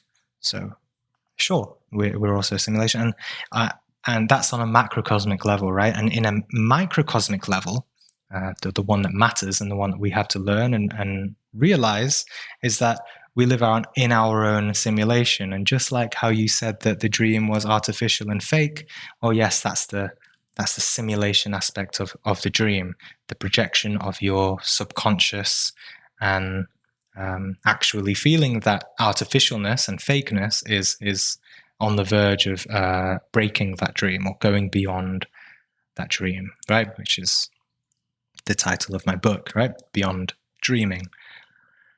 So, as to whether that was a reality, it could have been. It's up to you to decide and how you interpret it and carry on your kind of own understanding of your experiences, because it's your experience, right? Not mine. Well, with that said, also, prisons, dreaming of being in a prison is a very common dream. Of course, it's kind of symbolic that we're stuck in our own conditioning, like I've been speaking about. Lucian, can you lose your grounding when you overdo AP? How do you deal with fears when inducing out-of-body experiences? I would be scared seeing a UFO during an OB. I don't know if you were here for the whole thing, but maybe, listen back in the recording about what I talked about. Fear, and, fear just being a perspective. And to go beyond fear, we need a little courage, and we also need to change our understanding and change our perspective of what of why we're fearful. We need to self-inquire into why we feel fear. And we feel fear because of our conditioning of what we've learned from this external three-dimensional world, right? We've kind of been taught to fear what we don't know. But we need to instead open our minds to what we don't know. It depends on how you react to seeing that UFO. Sure, if I saw that UFO, I could have felt fear. In a way, so we have to understand, we have to go beyond the labels of fear and get in touch with ourselves energetically and emotionally, right? I saw that UFO and I felt this, as I said, when you look into the night sky and you see a vast, something immeasurable, and you feel a kind of awe about it, it's just a big emotion, and it's your choice. It's your own psychology as to whether you react fearfully or you just take it in as this kind of breathtaking sight, and not label it with judgments, because if you're fearful of it, well, just see that it's illogical because you don't know what it is. And you don't know what it is, and you don't know whether it's an immediate danger to you. So therefore, there's no reason to be fearful about it. So, of course, if you've watched many end of the world movies of aliens killing human beings, then yes, perhaps you'll feel some fear. Can you lose your grounding when you overdo AP? It really just depends on how you approach it. If you approach it in the sense that you keep telling yourself you're some kind of god, you're some kind of angel who was sent here by the masters to liberate humanity, and you keep doing spiritual exercises that maybe focus on like Kundalini, and you think that you're, going into phantasmal ideas of, everything that you see in your imagination is a vision from God, and this is how we become ungrounded, right? Especially when we ignore our personal challenges, and we ignore our state of mind, right? Because if you really look into it, the state of mind at the moment, the intellect is chaotic, and we have all our suffering, and we have to be very mindful of that. And yes, if you approach it in the sense that, as I've been talking about, there are so many forms, so many thought forms that we identify with, it's all to do with our psychological makeup of the ego. Bringing in just another idea that you think is great, a thought form, and then identifying with it is no different than what you were before. If you check out my video called Going Beyond the Spiritual Ego, right? Because there is such a thing as having a spiritual ego, right? Thinking you're so spiritual and better than others and so awakened, then that's sort of not really going in the right direction. But with all that said, in the authentic... Oh, I cut out. Well, I don't know where I was. But regardless, in the authentic approach towards astral projection, it should be a very grounding exercise. And there is, in a short answer, coming from my experience and my approach, no, there is no way you can lose your grounding. In fact, you become more grounded if you approach it very mindfully and properly, and not go into these thought forms of, having a spiritual ego, identifying with all these spiritual thoughts. I don't know if you heard me, but, check out my video called Going Beyond the Spiritual Ego. And I go into it on there. Yes.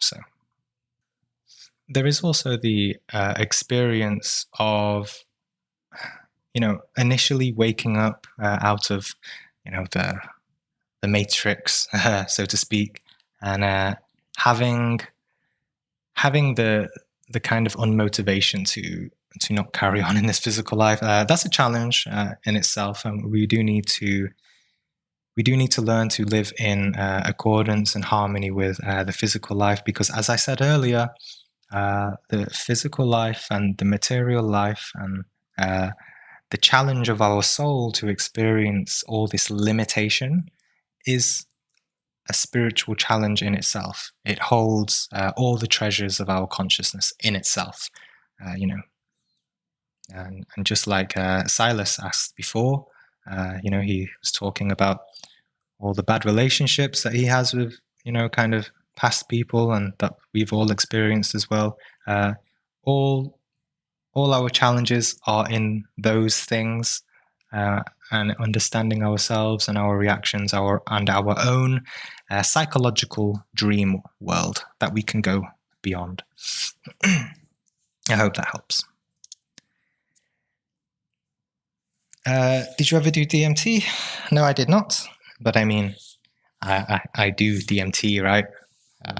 Naturally, because DMT is meant to be the chemical substance in the brain that is activated when we're dreaming. So sure, I do it all the time. As for other substances, yes, back in my university days, around 10 years ago, I did experiment with certain substances, cannabis, mushrooms, LSD, and I won't go too much into that, but just to say, what I experience now from daily meditation and astral projection experiences has, whatever substances I've tried in the past have absolutely no comparison to daily practice. They, those things can just kind of give you a taste of getting out of your own sort of matrix, so to speak. But when we abuse it and when we become addicted to those things, it's really just not a wise choice. So, yeah, that's what I can say about that. You I ever find that. Yeah. Sorry, No, I was yeah, about to say, I please. find like those particular substances would be too difficult to be addicted to. With the experiences you have, of course. Yes, but there are people who do abuse them still, though, and it's like you said, it's too difficult because they're so profound. But still, some people they still do abuse them, and it's just, if you abuse it, you're going into unconsciousness again. It's like, our life is, our unconscious life, our mechanical life is like sitting in the back of a car, and life just happens to us rather than us taking control. And then if you take a drug, the car suddenly turns into a rocket ship, and you're in the back of the rocket ship and you have no control, and you're going through space. You have absolutely no idea what's going on, no understanding about what's going on. So it's a bit of a mess. But with time, patience, sobriety, right? Soberness and clarity of mind, we can build our own rocket ship and become the pilot and the astronaut and have full control over how far we go and where we go. Have you ever? Yeah. Sorry. Yes. In terms of the balance of things, right? Say you successfully astral project quite often, right? I can see that maybe some people would prefer to be in that state rather than deal with things in real life. Is there a sort of balance you should try to keep to? I mean, obviously you shouldn't neglect, your daily life, right? What's your sort of take on this in terms of the balance of things? Yeah. I think, and obviously I've experienced it as well. I think that people have a desire, what we experience as I'd rather be in the astral rather than the physical. Who says that? And and I think it's our desire and our imagination of this other world that really is the issue, rather than actually astral projecting. Because when you actually have the direct experience of astral projecting, it becomes not this depressing thing, but a life affirming thing. And usually, when you come back to bed, and this is reported in so many out of body experiences, that it is a life affirming thing, and you feel this new energy, you feel invigorated, you have a new zest for life, this new understanding, and it becomes a joyful experience. You get up, you enjoy, and so yes, maybe if I've not particularly had that issue that much. Maybe when I was lucid dreaming, I thought that. But when I started astral projecting, I started having a zest for life and enjoying. I was like, oh, this is amazing. I have more of a sort of motivation to meditate every day and live more healthily and do anything that can help me improve my chances of having astral projection again. So yeah, for me, it's life affirming and definitely improves my material existence. So I know for some people it maybe doesn't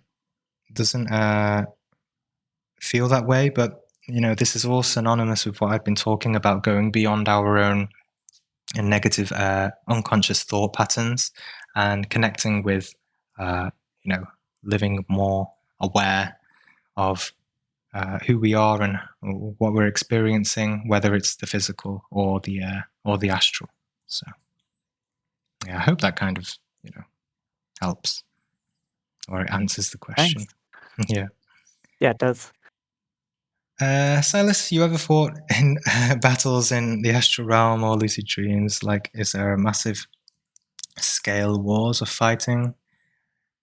You think you could live in the astral realm like you're playing an RPG game? I apologize asking childish question, but my curiosity leads me to knowing if I could hypothetically fight dragons or something crazy like that.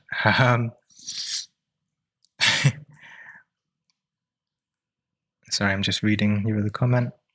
Okay. Yes. Yeah. So, I mean, if you want to fight dragons and play an RPG game, just do lucid dreaming.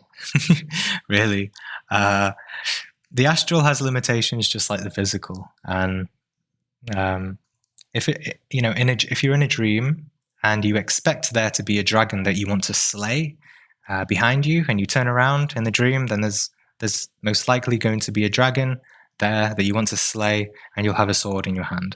Now, if you do that in the astral and you turn around and intend there to be a dragon that you want to fight, then no, the environment doesn't. It's objective. It's independent. It doesn't react and respond to your expectations and intentions in that way. So, yeah, really just leave that all for lucid dreaming. As I said, astral projection is about a path of self-realization, and wasting your time doing these things is probably not the most productive thing. Yes. Is there massive scale wars or fighting? On a more profound level, yes. You can't see it physically, but there is a war. And this war is kind of like is embedded in our dualistic perspective of good and bad. And in specific subtle perspectives of humanity, there is always a war, and that's why so many of us are so argumentative, always wanting to fight with each other, always imagining strangling each other. That's why there's been so many wars, World War I and II. This is embedded in our consciousness, and our level of consciousness is in a dualistic, war-orientated mind. Probably not for us, right? Because we're quite spiritual. But more so in highly unconscious people. So, and also, have I fought in battles in the astral? I have read that, if you encounter negative entities, you can fight them. You probably could, but it's better to just, you can imagine some light, or you can even pray for protection or something like that. As I said, fighting is a kind of sort of animalistic and lower form of being. as a kind of devolved human creature, right?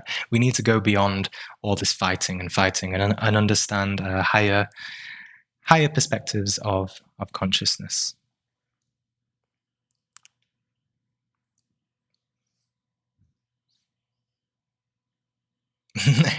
No, it's fine. It's a good question. A lot of people, seek astral projection experiences for, I hear, kind of like reality shifting, right? Where people say they want to go to Harry Potter world and stuff like that. People can do that. I'm not saying that people should do this or that. I'm not saying this is right or wrong. I'm just giving my take on things, as always, everything I say is up to you to decide. I really, I'm not seeking for people to agree or disagree with me. I'm not trying to argue, convince, or force some sort of dogma or beliefs on anyone. Quite the opposite. And I'm just giving my experience and approach. If you want to, do those things, do it. I've had dreams of. I think they're called game-induced lucid dreams. One of my favorite childhood video games is Halo, and when I practiced lucid dreaming a lot, I actually had experiences of being in the game, shooting enemies, throwing grenades, and stuff like that. If you want to do that, it's great, and it's good. It's all good experience. But I just tend to talk about the more profound and deeper aspects to all of this, right? Lucian, as above, so below. What exactly does that mean in regards to polarity? Isn't polarity only there in the physical world and not existent in the higher planes? In one video, you said some entities with not so good intentions wear red or dark robes. So there's good and bad on the astral plane, yes. How does this go together with the overall love that holds the spiritual realms together? So let me find a diagram that might complement what I'm saying. There you go. I'll do this one. You might need to click it to see. There are a lot of diagrams like this, and as you can see, the fifth dimension there, you can see the astral body. It's like towards the bottom left of the picture. So there's a lot of other stuff. I use this picture in a recent presentation. You can watch the presentation on my YouTube channel. But yes, what you will find is that in the astral is made up of the lower astral and the higher astral. And actually, the astral is not actually higher than the physical plane in a way. And actually, it can be more dense and more full of suffering than the physical plane in a way. But what I mean when I say as above, so below, oh God, okay. What you will find is, I can't remember what I was saying.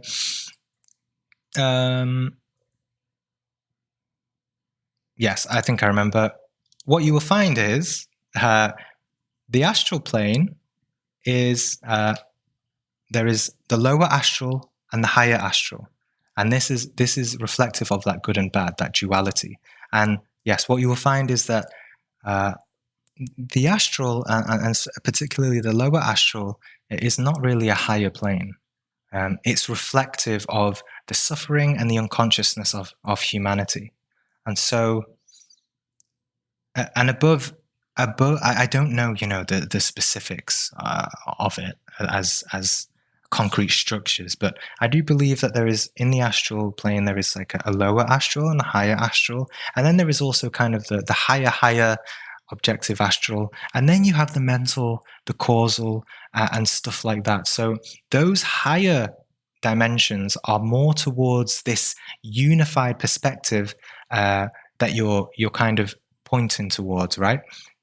You said, how does this go together with the overall love that holds the spiritual realms together. Well, if you look towards, this diagram at the top, that would be where everything is together. Everything is one. Everything is unity. Everything just makes sense, and everything is above everything. And then as you go down in densities, you start to see the Buddhic, kind of the realms of Buddhism there. You see the causal, you see the mental, which is beyond this kind of duality as well. And then the astral, which the astral has suffering as well.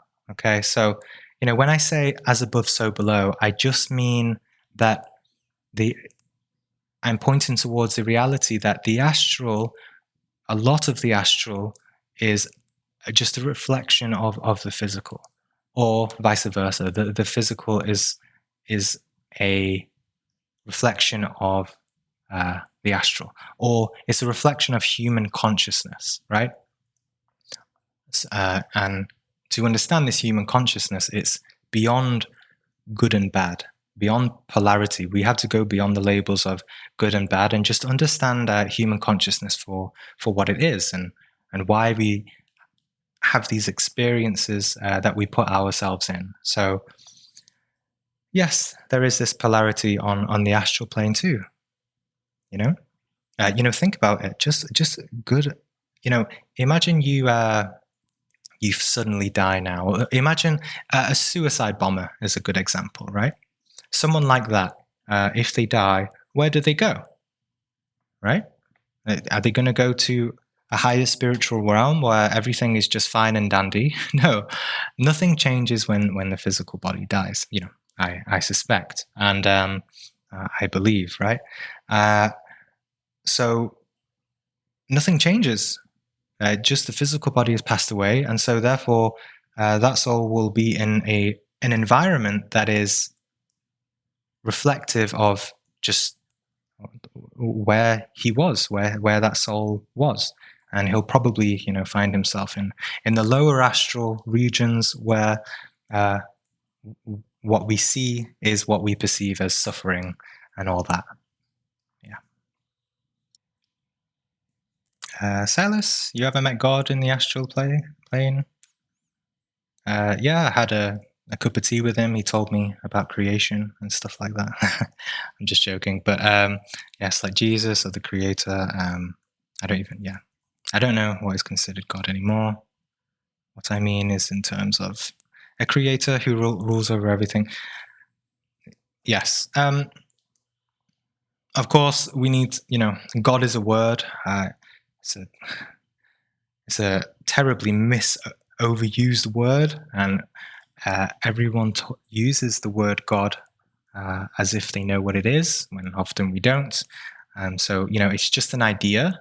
A God is just a word. It points towards some sort of reality, right? And I think, for me, God is something that you cannot describe, something that is immeasurable and untouchable. It is even, it is consciousness, it is everything. And so, sure, in that sense, I have had profound experiences, maybe, in the higher, in mental planes, or perhaps even beyond, where I have gone beyond kind of the perception of myself, gone beyond kind of this physical form, and experienced sort of fractal realities where everything just makes sense. Everything is one. Everything is joyful. Everything is in relationship with each other. Everything is in harmony. So in that sense, sure, I've maybe gone to towards realities which we call God.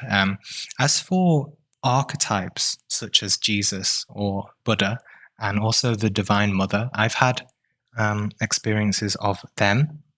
Now, whether they are the actual, Jesus or Buddha or something like that, isn't really important, because what's important is what I felt during those moments. And for example, when I met depictions or archetypes or energies of the Divine Mother, I felt an all-encompassing love, that is very hard to describe. It's similar to when you're first in love with someone, right? So innocently, and you feel this warmth in your heart, and everything feels fine.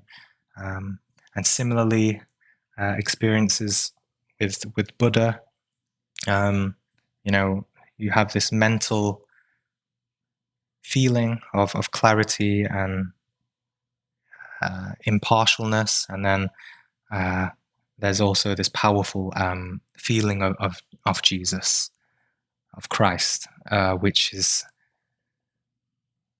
it's difficult to describe. But I saw the physical appearances of them, but what was more important is the energies that I felt when I met them, and the impact that it had on my state of mind and being during that time, and also when I woke up as well.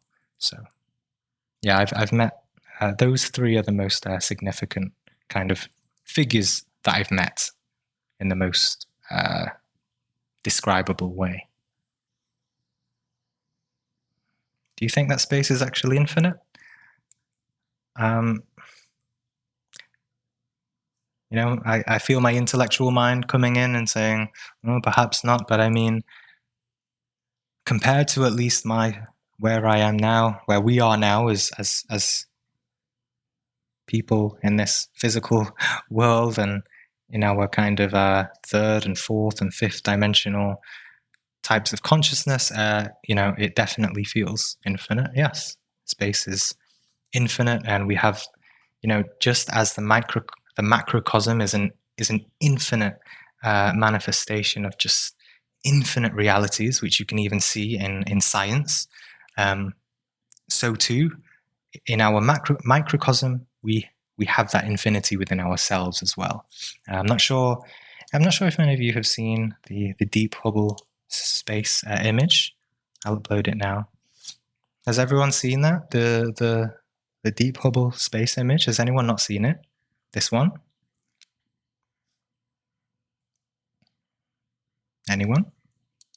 Does anyone not understand this picture?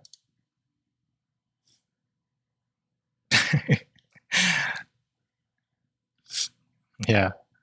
So, for anyone who doesn't understand this picture, it's probably the most important and significant picture science has ever taken, right? You can understand it as if you point your thumb in the sky, and if you see your thumbnail, as a portion in the sky, and then imagine the telescope, the space telescope, that's the size of the portion in the sky that it captured deep in space. And every single one of those dots on the screen is they're not stars, it's an entire galaxy. And for each galaxy it's predicted by science around 250 to 500 million or billion. I think it's million stars. It's like 200 billion million stars, right, for each galaxy. And science also said recently that for each star there is at least one orbiting planet, at least at the minimum. And so therefore, think about how many planets exist within that, and then also multiply this tiny portion of space that's the size of your thumb by 360 degrees all around you. Is this not proof of infinity, right? So it really shows. At the same time, it shows you how insignificant we are, but at the same time, it also shows us how infinitely deep our potential is. And it's a reflection of that. People with a materialistic mindset look at this picture and say, there's no meaning. We don't exist here as we're just a point in time and space. We're just an accident. But then in a spiritual perspective, a person sees this and understands his own potential, potentiality and his own power that's within himself, and the depth of information and knowledge that he can access within. Can you get sucked into a black hole in the astral realm? I don't know. I've never tried it. If you do, let me know. Do you think that some souls are connected pre-life? Like Frank? Oh yes, absolutely. Kind of touched on that before. Karma and our relationships with others and our energetic entanglement with others, right?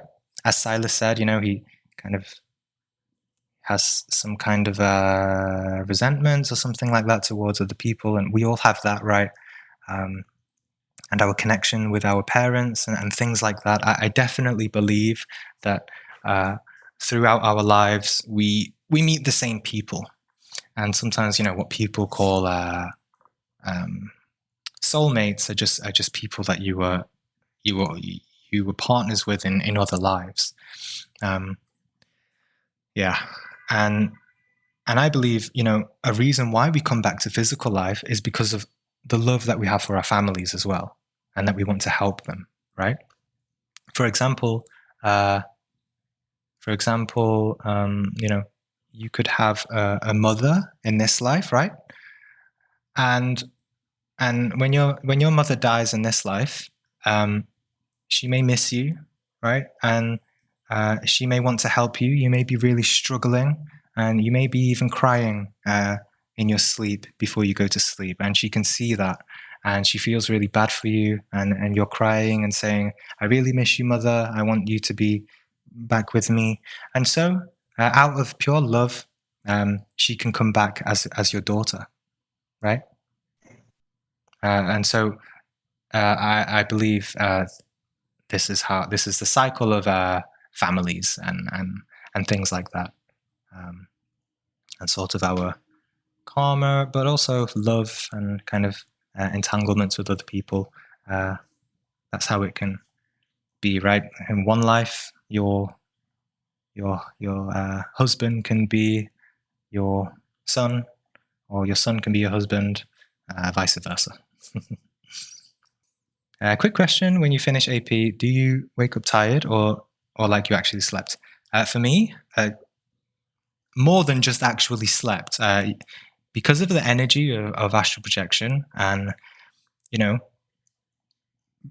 usually we are fragmented in our consciousness. And have you ever gone to a shop, in a shopping aisle, and your attention is everywhere, right? Your attention is looking at different items, choosing different things. And when I don't know, I experience it anyway.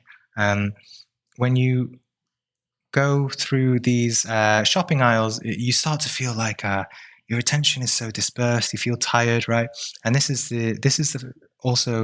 tiredness is also from the kind of fragmentation of our consciousness, right? All these different forms, all these dramas, anxieties of life, and of all the noise of our existence.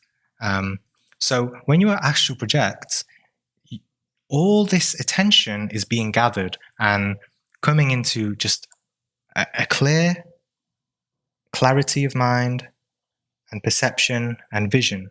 And so that energy invigorates us in our consciousness, and I personally feel a lot more energetic after an astral projection. So some people maybe say they feel more tired because they don't feel like they slept, but honestly, remember, we astral project every night unconsciously anyway. So is it not better to bring our full waking awareness with all our senses intact and experience astral projection rather than doing it unconsciously and not knowing what's going on? Usually we feel tired not because we didn't get enough sleep, but because we may have experienced some sort of negativity in our sort of astral or dream sleep, because we're negative in physical life as well, negatively thinking.